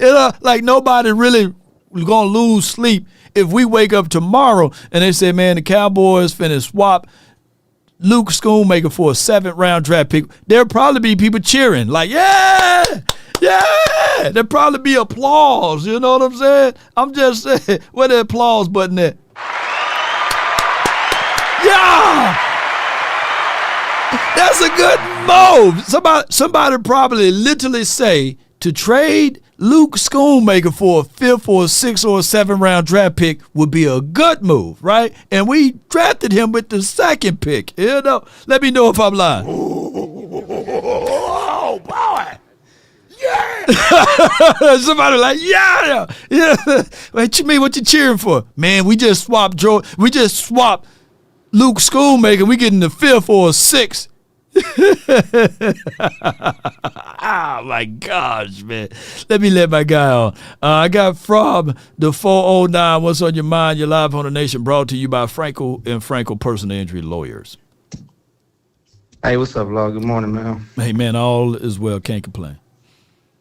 That's what's up, man. Yeah, dog, I'm totally with you, man. You know, because we have to kind of take time to digest every draft, right? Mm-hmm. And, you know, you've seen all the analysis. You've seen a lot of the breakdowns. And, you know, we came in like, all right, you're going to get 2 picks, spend them on defense. You know what I mean? We got to start loading up. But now as the analysis has come out, you know, and I feel like every time, like, we have a need, the NFL also has that same need, right? The 1 year with Tyler Smith, you know, we needed offensive line. Right. And there was a run on offensive linemen. This year we need defense, and now all of a sudden linebackers and safeties are top 10 picks. You know what I'm saying? Yeah, you onto something. Yeah. And so, like, you know, so I mean, I think there's some Cowboy hate for sure. So that's the multiverse hate right there. It's just like how the things fall on us, man. The multiverse don't even bless us with that. Yeah, yes, indeed. Yeah. I mean, even with the running backs last year, you know what I mean? Like, you got guys like Amari and Hampton, you know what I'm saying, going in the top 20 when they're supposedly running back supposed to be a devalued position. So every time that happens, right? So, all right, cool. We come in. Everybody wants defensive players. These guys are being mocked to go up. There's supposed to be defensive, clearance. Ain't gonna be nobody good left. So I'm at a point, man. BPA, why not just load up on his offense then? And I'm one of those guys who was like trade George Pickens, get you some value. You can get you another wide receiver at 12, right, stuff like that. But I feel like if the league is going to center itself to defense, why not get one of those tackles that's going to fall? Why not get the running back? Why not get one of them wide receivers? You know what I'm saying? Have 3 number 1 wide receivers. Get you a right tackle where you can have the best offensive line in the league. You would believe that just better your best. I've seen that approach before. I see where you're going, right? Like any other year, at least there would be like 3 or 4 damn quarterbacks, right? But we only got one. Like what are the odds that you only got one quarterback and he's questionable, and that's Fernando, Mendoza. So that's crazy. Like if this year was like for the Cowboys to ultimately get the premium defensive guy, you mean to tell me that this draft don't have premium offensive linemen, premium quarterbacks? It's just only one quarterback and 2 offensive linemen. It's crazy of a year. And then the defense. It's just crazy, man. Because we could have been picking very good on defense if all of that didn't hit the way it's hitting. But you're right. Yeah, because typically, you know what I mean? Like, all right, the tackles, what they costing you now? Like $30 million. You know what I'm saying? You know, wide receivers, that's going to cost you $35 million. And people going for, you know, best linebacker getting paid, what, $20 million? Safety's getting paid $20 million. Right. So you mean to tell me everybody's shifting away from just GM focus and the way GMs typically do it? And at the year that we need those type of things, or the year that I would have made sense to get a linebacker at 12, or if a Sonny Styles fell, or, you know, because I'm definitely with I'm not trading up to get none of these guys, you know what I'm saying? And then if you just stuck there with the Keldrick Fox and, you know, all these guys are just like regular, I believe one of those wide receivers got to be premium. Are you going to get premium production? You know what I'm saying? Right. Like, even though you don't have Calvin Johnson coming out this year, you ain't going to tell me, like, whoever you get at a wide receiver at 12, especially if, you know, all of them fall down, you ain't going to be able to get premium production out this quarterback. Now with them 2 wide receivers that we got, you know what I'm saying? Oh, I see So exactly yeah. So, like, if we're not going to trade these 2 first-round picks, if we can't get Crosby, if the Raiders and the Browns don't want to do business and they want to call themselves, like, trying to super tax, make the NFL pay, get you Jeremiah Love if he falls, get you the best tackle, get Steele out of here, you know what I'm saying, or Guyton, don't matter, get both of them out of here. I don't care. Package those 2 up to the Giants, who got the sorry offensive line. Get you something for them. You know what I'm saying? Get you a nice right tackle, left tackle. You'll figure it out. I mean, Dax had to play with trash at left tackle anyways. So you get you a real good right tackle, along with what you got with the 2 guards in the center. You know, get you Love, get you a wide receiver, have three number ones. Like, that'd be the best wide receiving core you ever had. And just do it like that. Just load up on the offense. No doubt, and kill the league, man. But that's all I got, Law. Man, I appreciate you, bro. How about them Cowboys, dog? How about them, man? That's my guy, D Schiff. All right. So all right. So for those who's not understanding what he's saying, basically, I'm going to pull this up, and this is what he's saying. I could be off on what he's saying, but, you know, this is what I'm thinking that he's implying. All right. We had the 12th pick. And according to this board right here, this is the Tankathon board, right? They got Alvin Reese as their number 1 player in this draft, as far as their grades or what have you. This is their overall ranking system. All right. And they have Caleb Downs, number 2. Mendoza, number 3. Bailey, number 4. Jeremiah Love at 5. All right. So outside of Mendoza, according to their consensus board here, Love is their best option on offense. And then the second best option on offense collectively is Francis. And then you got Tate, you got Spencer, Mackay, Jordan Tyson, right? So he's saying that at that 12th spot, if it is the running back who is considered the best offense on the consensus of any board, if he's there, then you just pick him. Don't worry about the defense side of things. You know for sure if that's your grade, he's the best offense, you putting the better to your best, meaning that your offense was already better than your defense. Now your offense is going to be nuclear better than whatever thing that you can think of your defense.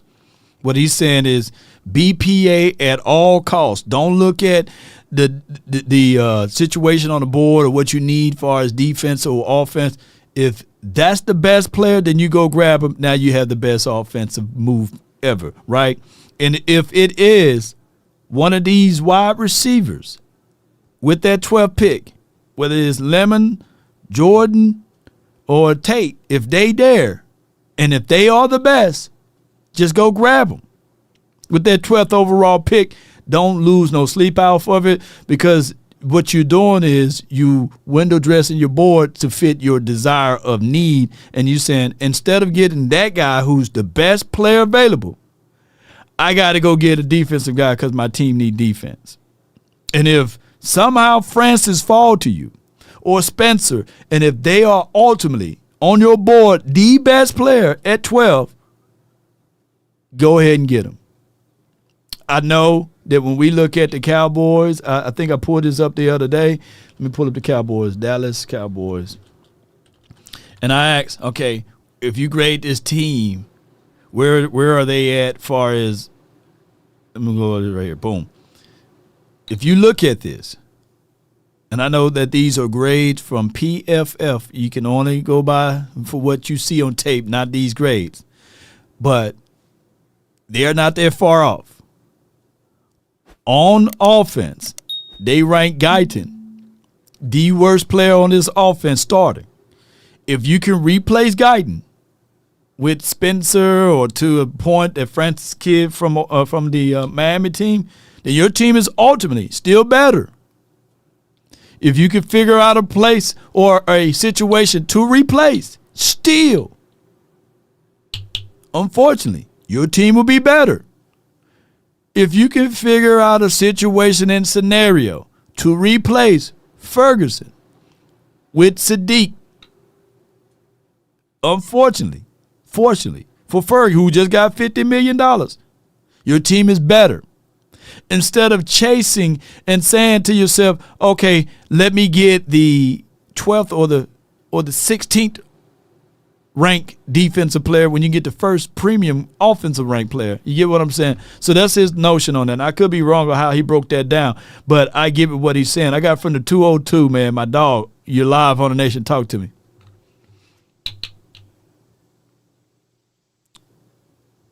Yellow. All right. My bad. Yeah, you good. I was on mute. I was saying, you can hear me, right? Yeah. You good. You Gucci, as the kids say. All right.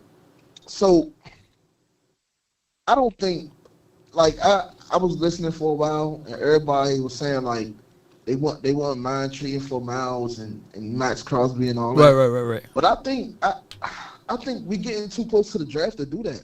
If we would have did that earlier, I would have been fine with it. You know what I'm saying? Because we I don't know. I just feel like if we would have did that earlier, and it's like we already offered them something. You know what I'm saying? They didn't take it. So I'm not trading none of my first round picks for nobody right now. You know what I'm saying? Because we already tried to do that. You know what I'm saying? We already tried to do that. That didn't work out. I feel like we just need to all relax and just wait until the draft. You know what I'm saying? Like, if we trade up, probably like how everybody was saying with the Browns, give them 12, 20, we get 6, and we get 39. I wouldn't be mad at that. You know what I'm saying? I just think we all need to relax. We still got 12. We still got 20. Let's not get too greedy. Well, the reason being is that draft day trades, you got emotions involved, right? The fear of loss. Yeah. You got the Jones effect. You got all of those sell tactics that you learn that you can start throwing at them, right? And and the whole mindset would be, let's say, for example, that the Browns are slipping away from the guys that they ultimately want, right? And some other team pick up somebody, and they saying, damn, we really wanted this guy. But the Cowboys now offering us 12 and 20, even though we rejected them first time 2 weeks ago, is more enticing the day of the draft, right? It's just like anything, man. You see somebody, you shoot your shot at a lady via the phone or online, is different than when they see you in the physical form, right? You know, you put the charm on. You got the pheromones now, man. You got the fresh hairline. You got the whole swag and all of that stuff. It's going to be hard for her to tell you no. You know what I'm saying? When you send 2 drinks her way. So it's just, and I ain't saying putting anything in it, but you get what I'm saying? Like, that's what, don't Bill Cosby, don't put no Quaaludes in there. But what I'm saying is just, when you are in that moment, it pretty much raised the roof. A lot of people say what they're not going to do via phone or the internet, but when you are in the physical form and they got that opportunity to help their team out now opposed to later, then that's why draft day trades are always important. Nah, it is, but it's just, I don't think I'm gonna do that. Like, listen, it's like a 90%, probably 80% chance that we're gonna be wiped out at 12. So if we're gonna be wiped out, we either trade back or get an offensive player. Now I do like trading back though. You know what I'm saying? Yeah. We can either trade back or get Keon Sadiq to pair up with Jake Ferguson. Yeah. Just something, you know what I'm saying? Because I'm not. I feel like we stressing too much. You know what I'm saying? Like we saying like, oh man, we just need to trade all our picks for one player. I'm not doing that. I'm not trading all my picks for a rookie. I'm not. You know what I'm saying? Or a veteran, because I don't think we in that spot where we can just trade things and all of our other positions is fine. Like we gotta draft real good. You know what I'm saying? We can't just trade all our picks and still have a question mark set. Let me ask you this though. Cornerback. When was the last time we drafted really good? Micah Parsons. That 2021 class, right? Yeah. Who's still on that class here? Oh yeah, nobody. So we got resources from Michael Parsons with the 12th and 20, right? And I think we had 4 overall draft picks from him. We turned those things into a Quentin Williams, right? He's not homegrown, and we turned some of that thing into Kenny Clark. So what we can do here now is the opportunity that what I think the consensus is saying is that there's not another Michael Parsons in this draft. There's not a game wrecker or game changer in this draft. But there's one on the street that you can probably get. I think Max Crosby, he's not as good as Michael Parsons, but he's just as good. And if you can get rid of maybe one of those picks and maybe a condition like a 3rd round next year or something like that, or 4th, then that would be a plus for us, because ultimately now you done turned that Michael Parsons pick into a Quentin Williams, Kenny Clark, a Max Crosby, and you still got an extra pick that you can still dibble-dabble with. Now, ultimately, now you're cooking. But you got to be able to will and deal. That's the only thing. And I don't think that the Cowboys are willing to will and deal that way. That's what I'm saying. I don't like. I'm telling you, like Max Crosby, Myles Garrett, they would be great. But it's like I'm not not right now. I feel like if we was gonna do that, we should have been there, like how we was doing at first. I'm not trading. Right. I'm not trading nothing for no veteran. I'm sorry. You know what I'm saying? Like, I understand, you know what I'm saying, we in that win now mode. But I already think we did that with Quentin Williams. We already traded a 1st and 2nd. Y'all want to trade 2? Like, y'all want to trade. So yeah, we want more. We want more. We want more. Because the only reason being is, are you saying basically that you would rather develop a Keldrick Falk juxtaposed to having a Max Crosby here? I'm going to say yes, because if we was to trade for Max Crosby and all that, I feel like it would be too much stuff with the cap and all that. You know what I'm saying? Like, it would be too much money situation going on. I don't want to deal with that. We already got Pickens. We already got to deal with that. And eventually we got to deal with Kenny Clark. We don't want to trade for another guy and deal with more money where we could get a younger player, probably not the same as the value as Max Crosby or Myles Garrett. But listen, this year we got better people in Jerry Jones' era. You know right. In 2021, I'm not gonna This year we got better people in Jerry Jones' era. So I honestly think that we can still hit on these 12 and 20. You know what I'm saying? Like 12 and 20, that is a good picks. Those are good picks. We could get somebody like Jamal McCoy at 12. Or like I said, even get an offensive players and get Akeem Messador at 20. However that look, or trade back, or we could do a lot of stuff. I just think we don't need to be trading all our picks for a guy that we're gonna have to deal with money. We trade for Myles Garrett, he's nice, or Max Crosby, they're nice, but we're gonna have to deal with the money. We got to deal with the money with George Pickens holding out and all that stupid stuff. We got to deal with Max Crosby contract. Then we got to deal with Kenny Clark contract. You can't keep all those players. No, you can't. You can't keep Max Crosby, Quentin Williams, George Pickens, Dak Prescott, CD Lamb. That's too much money. That is too much money. You said that the Cowboys the highest paid, I guess the highest revenue generation franchise don't want to do no work, right? Basically, because that's for what it is. It's a lot of money. I do agree, but they just got to roll the sleeves up, man, and get the work done, because there are teams that did it and won it, right? Like, I'm quite sure it wasn't easy to have Talib and Revis on the same team at the same time, right? I'm quite sure that it wasn't easy to have Darrell Revis and Stephon Gilmore. I believe they had them on the team at the same time. I think those dialing up contracts and dialing up things is not easy, but the teams that figure those things out, they accomplish those things and they win Super Bowls. So it's not easy, but I give it what you're saying. Yeah. Mm-hmm. I'm not. Me personally, Law, I'm not doing that. I feel like we too much in a we digged ourselves in a hole that we can't get out of, and I don't want to go deeper. You know what I'm saying? No homo. Like, it's just too much. I'm not about to do that. Just get these rookies that we got. You know what I'm saying? I know people don't like rookies for some reason, but it's like at one point in time, Myles Garrett was a rookie. You know what I'm saying? He developed to be a great player. You know what I'm saying? So I don't know. Hey, Law, why do you think people don't like rookies though? Like, why? Like, I feel like it's something. Well, to argue that point, it's Cowboys rookies that's considered different scrutinies and different things that they had to adhere against, right? The whole point of not paying CD earlier or Dak Prescott earlier is because this organization and franchise was saying, we got to save money to pay Parsons, right? So when it got down to paying Parsons, the same guy that we talked about, and I said it won't be long before they start turning on him, right? All of a sudden, they turned on him, right? Because they made it about the money.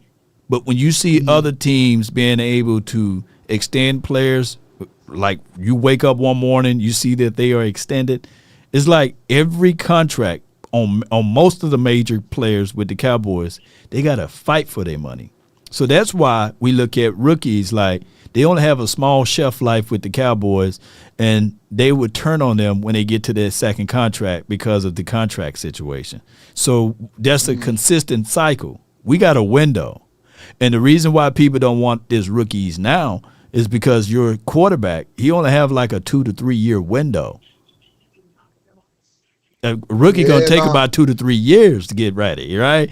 And that's what we're hoping. We're hoping that Jamad McCoy can turn the corner right. We are hoping that if we draft a Mansour Delane that he can fit right on in. We are hoping that all of those guys can turn the corner versus going to get a known commodity. You know, that's unfortunately. Yeah, I understand that. But who's to say we trade for a veteran? We don't get no, you know what I'm saying? Like, I understand, like, yeah, veterans is cool. Right. But it's like we need more than a vet. We do. Like, Myles Garrett is not Myles Garrett is good. I give you great. He's great. He's elite. You know what I'm saying? Yeah. If we was to trade for him, we still not going to the Super Bowl. With this defense, we gotta do more stuff. We can't just trade all our picks and think, okay, we got Myles Garrett, we going to the Super Bowl. No, that's not how that works. We gotta build. We still gotta build. Like, just because Myles Garrett, I would rather build with Myles Garrett versus building with a Kelvin Falk. Yeah, you know what I'm saying? Like I got that. When T.O. got here, even though it was a move that pretty much a lot of people didn't like, but it was understandable that you needed a Terrell Owens. He was 33 years old. You know what I'm saying? He was already an older player. But it was beneficial for us, right? It helped Tony Romo open up that offense a little bit better so that we can move the ball down the field. That was a necessary trade acquisition. Sometimes trade acquisitions, when you look at it, you'll say, hey, give me the youth, give me the young, give me the guy that I can develop.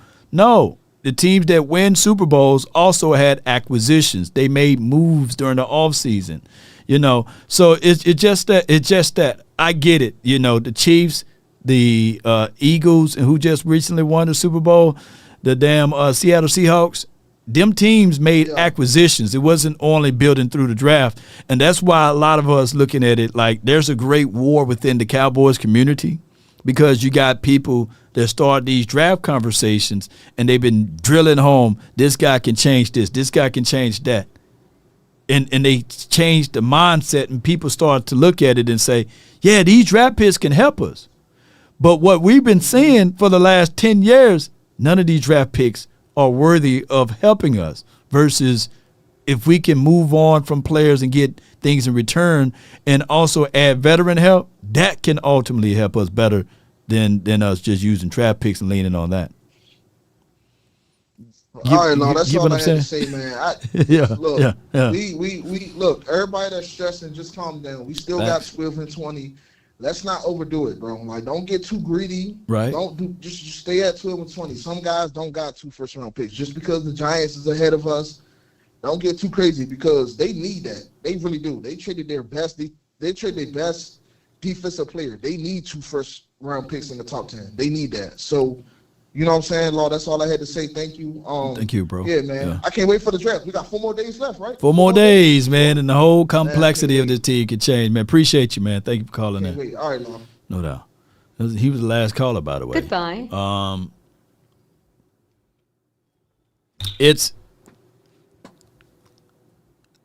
We all. There's 2 sides of it. From a content creator, I'm going to just talk to you guys from a content creator side. It's beneficial for the Cowboys as a content creator to have 8 or 9 draft picks. Why? Because you can create content off of those 8 and 9 draft picks. You can talk about, hey, this guy can be able to do this. You can make film breakdowns. That's another outlet of revenue stream resources. You can talk about games that they showed up at. You can start talking about, or you can beat up the players, right? And that's big money in talking about the draft picks, that all of them damn draft picks, and breaking that down and the dynamics of what they can do. That's good stuff. That's good tractions, man. That even when you're talking about the undrafted guys, Kevontae Turpin, great stuff of what he's able to do to be undrafted here. Storylines that give borrowed credibility to the Cowboys of being able to scoop up and find a kicker that can kick the football 65 yards and hit it. Right? Brandon Aubrey, great storyline. That draft pick when we draft Tanny Deuce Vaughn and his dad is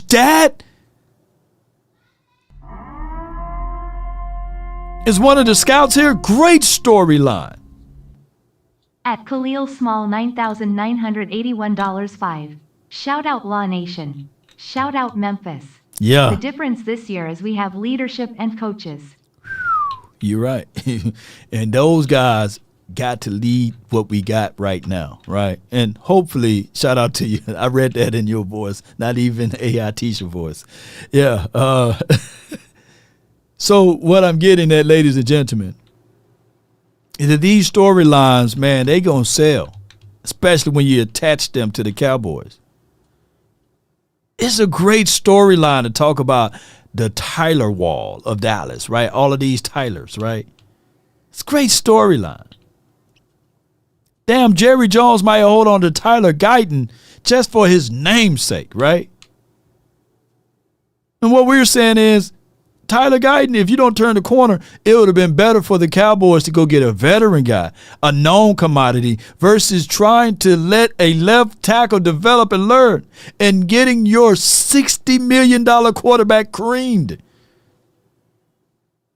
They paying Dak Prescott $250 million, and they put a unknown out there to protect him.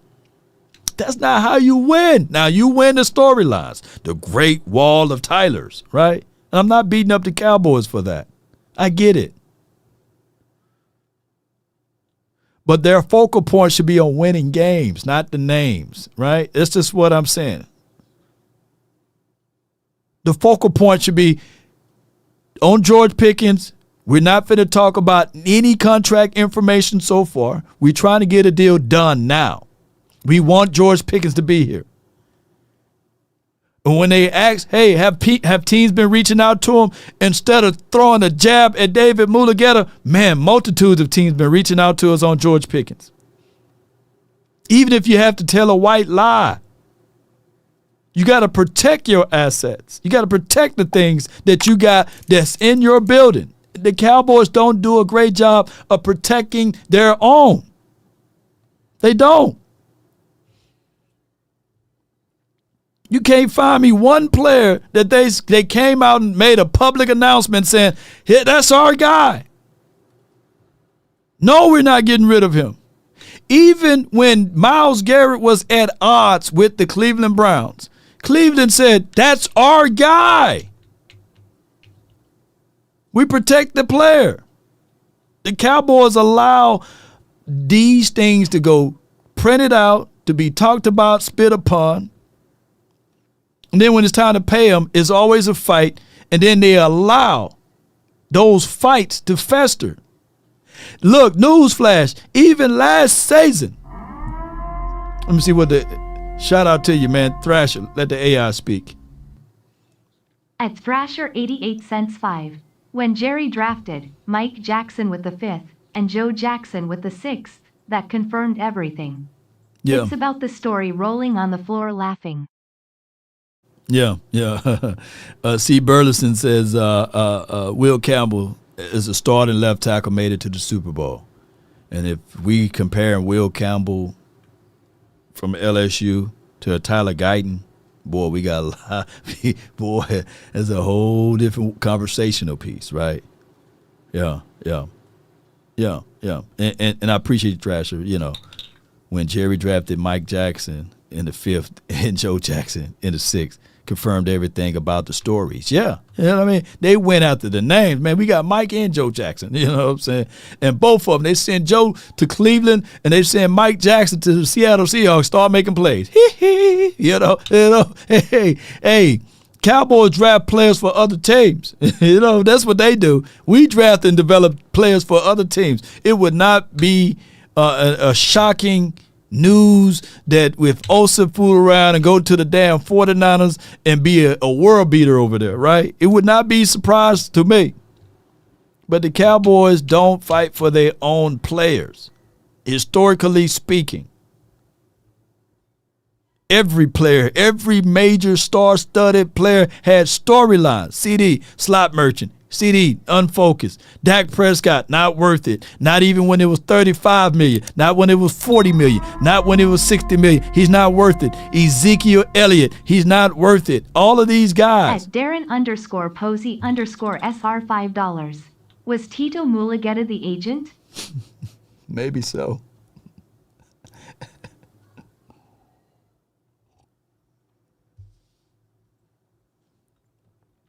It is, man, well, for what it is. That's why we say, man, F them draft picks, right? It's a fight. It's a storyline that they have to sell, right? And unfortunately, man, and it's my guy says, Eddie says, well, I hate to say this, Dallas fans, but Jerry admitted a long time ago, you don't care about trophies. Because if he did, he would never let Jimmy go. Egos, man. Egos. Yeah, egos. But, it's one of those things, man. I done spoken to you guys long enough. I appreciate you guys so much for tuning in, man. I love interactive shows. I'm trying to be as much as interactive as possible. Common Sense says, what star player did we develop? Or was it luck? All right. Ooh, wait. Let me pull up this right quick. I'm gonna pull this up. We gonna start all the way again before we depart. We're gonna look at this again. Oh my God. At Khalil Small $9,981 5. Shout out Sue, JSU, Norfolk State, FAMU. Grambling, Southern, Memphis in the house. Just remember, are the Eagles gonna pay Hurts $60 million? Ooh, not now. They might not pay him $60 million APY, but when he got his deal, I think it was just a little south of $250 million, right? They jumped on Hurts and they paid him early, right? So if his new contract is around the corner, of course, he gonna want more than what he recently received, right? I do understand that, because now he going back to the table, and Nicole, she ain't gonna fold. He got a woman. No offense to the fellas, but he got a lady a lady as his agent.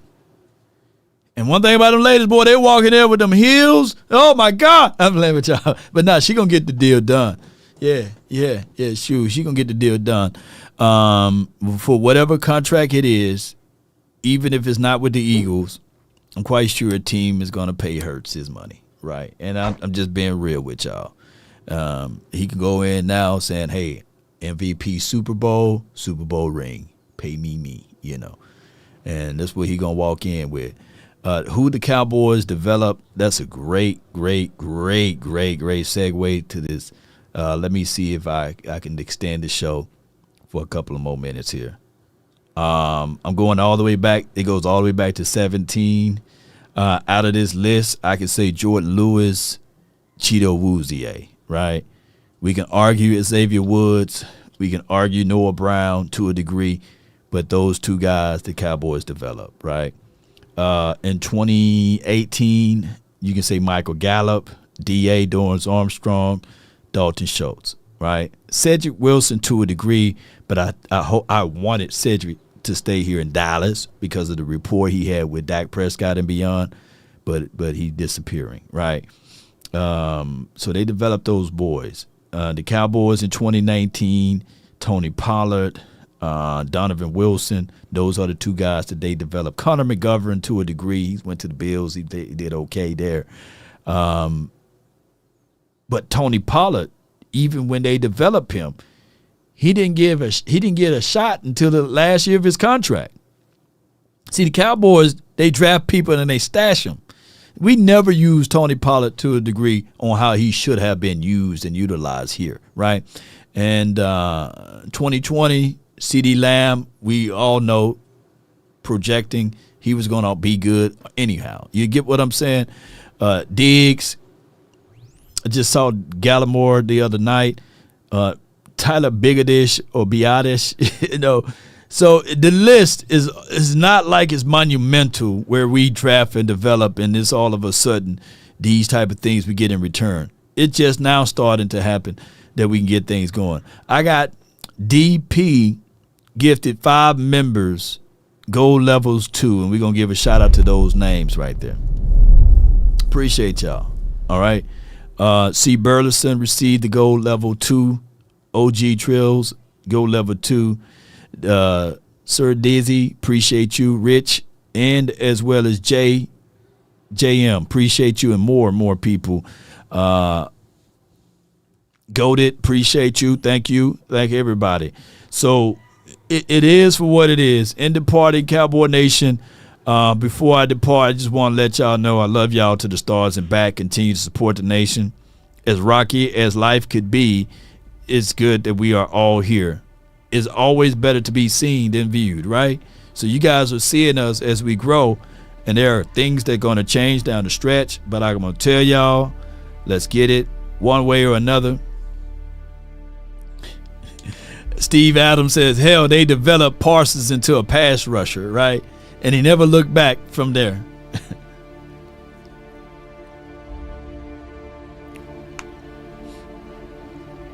Cowboys.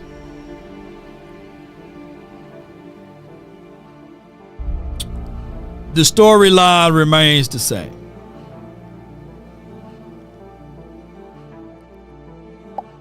You got to win. You got to want to win. You got to have that desire to win. The expectations will always be Cowboys must win. But these are the truths that you cannot turn a blind eye to or a deaf ear to. Is that the Cowboys never won without a top-tier defense. The Cowboys never won without a star-studded wide receiver or running back to that degree. The 5 Super Bowl rings that you see, they may be relics now, but the history supports the way the Cowboys must win. Is a complete team. You can argue amongst yourself, but in reality, we haven't even came close to doomsday defense. We haven't even came close to what the unknown name of the 90s defense. We're not even in the same realm. So for us to think that this team have a chance, we got to fix this defense. Now, what can skyrocket us to that level plane of having that kind of caliber of defense will not be through this draft, unfortunately, because it's going to take time. 2 to 3 years. Maybe that's the window that we need. But if you want to act now, the day of the draft, that's when the emotions are high. That's when the critical thinking is necessary. That's when you got to will and deal to get yourself that thrill of a chance and an opportunity to win it. A chance and an opportunity to change your ways. But because 30 years and 30 seasons, we've been operating with we're going to build through the draft. Verily, verily, I say unto you that's listening to me right now, F them picks. F them. Appreciate all of the gifts that's falling out of the sky. I got a whole box to land on me, right? Appreciate you, DP. Gifting 5 more members. C-Note. Pagador, however you say your name. Alexander Bookover, appreciate you. Leticia, appreciate you. But in departing, as they say, tell me not in mournful numbers, life is but an empty dream, for a soul is dead that slumbers, and things are not what they seem. Life is real, and life is earnest, and the grave is not his goal. Dust they are, to dust return, wasn't even spoken of the soul. In its broad fields of battle, amphibians of life, be not like a dumb-driven cattle, but be that hero in the strife. Lives of great men all remind us, yes, us, Thrasher and Josh Brown and Tyrone and them, that we can live our lives sublime and departing. Leave behind us footprints on the mighty sands of time. That's been my time. I really thank you all for yours. And remember, you're listening to nothing but the best. Get your hand off of that panic button, baby. Roll those credits. Come on. 4 more days, baby. Put 4 in the chat. I see you, Camo. Stretch. I'm awake, baby. Let's get it. Now my baby wants to hold me. I love my fans, don't need no friends. I got my homies. Thought I could trust you, I find out you tried to zone me. Come on. I'm number 1 up on that court, I'm Nick McGregor. Yo, shout out to you, Toxic. Shout out to you, C. Burlers. Shout out to you, OG. I need 6 rings like MJ. Come on, baby, we need 6 rings. Come on, man. Shout out to you, Jay. Shout out to you, Goated. C-Note. Pagador, CTR. I believe they say your name. Alexander. Leticia. Shout out to the Super Chat, Stephen Carroll, Eric Stewart, Frank, 901, Khalil Smalls, Thrasher,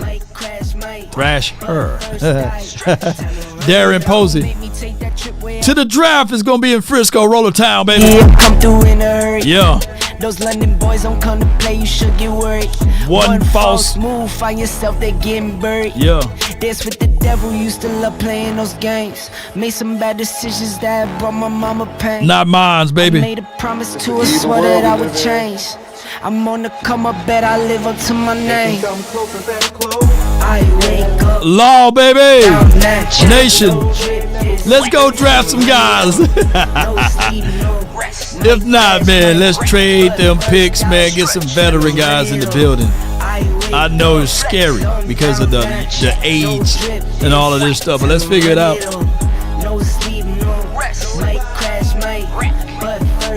Tell them run it over. Cost that is involved. Damn, Dak Prescott. There's 1,000 of you. I said close them doors. Ushers, close the doors. Close the doors.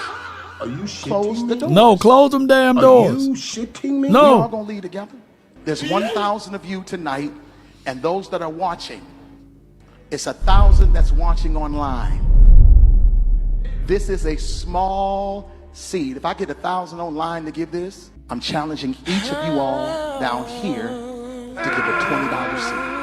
But I need everyone standing up here with us, with me, to plant a seed of $100. I ain't mad at you. Because again, it costs to sit up here. I got you. That's where we And this is what I need you to do. If you're giving electronically or you're giving tangibly, bring them baskets. I want the baskets up here. I want to see the folk.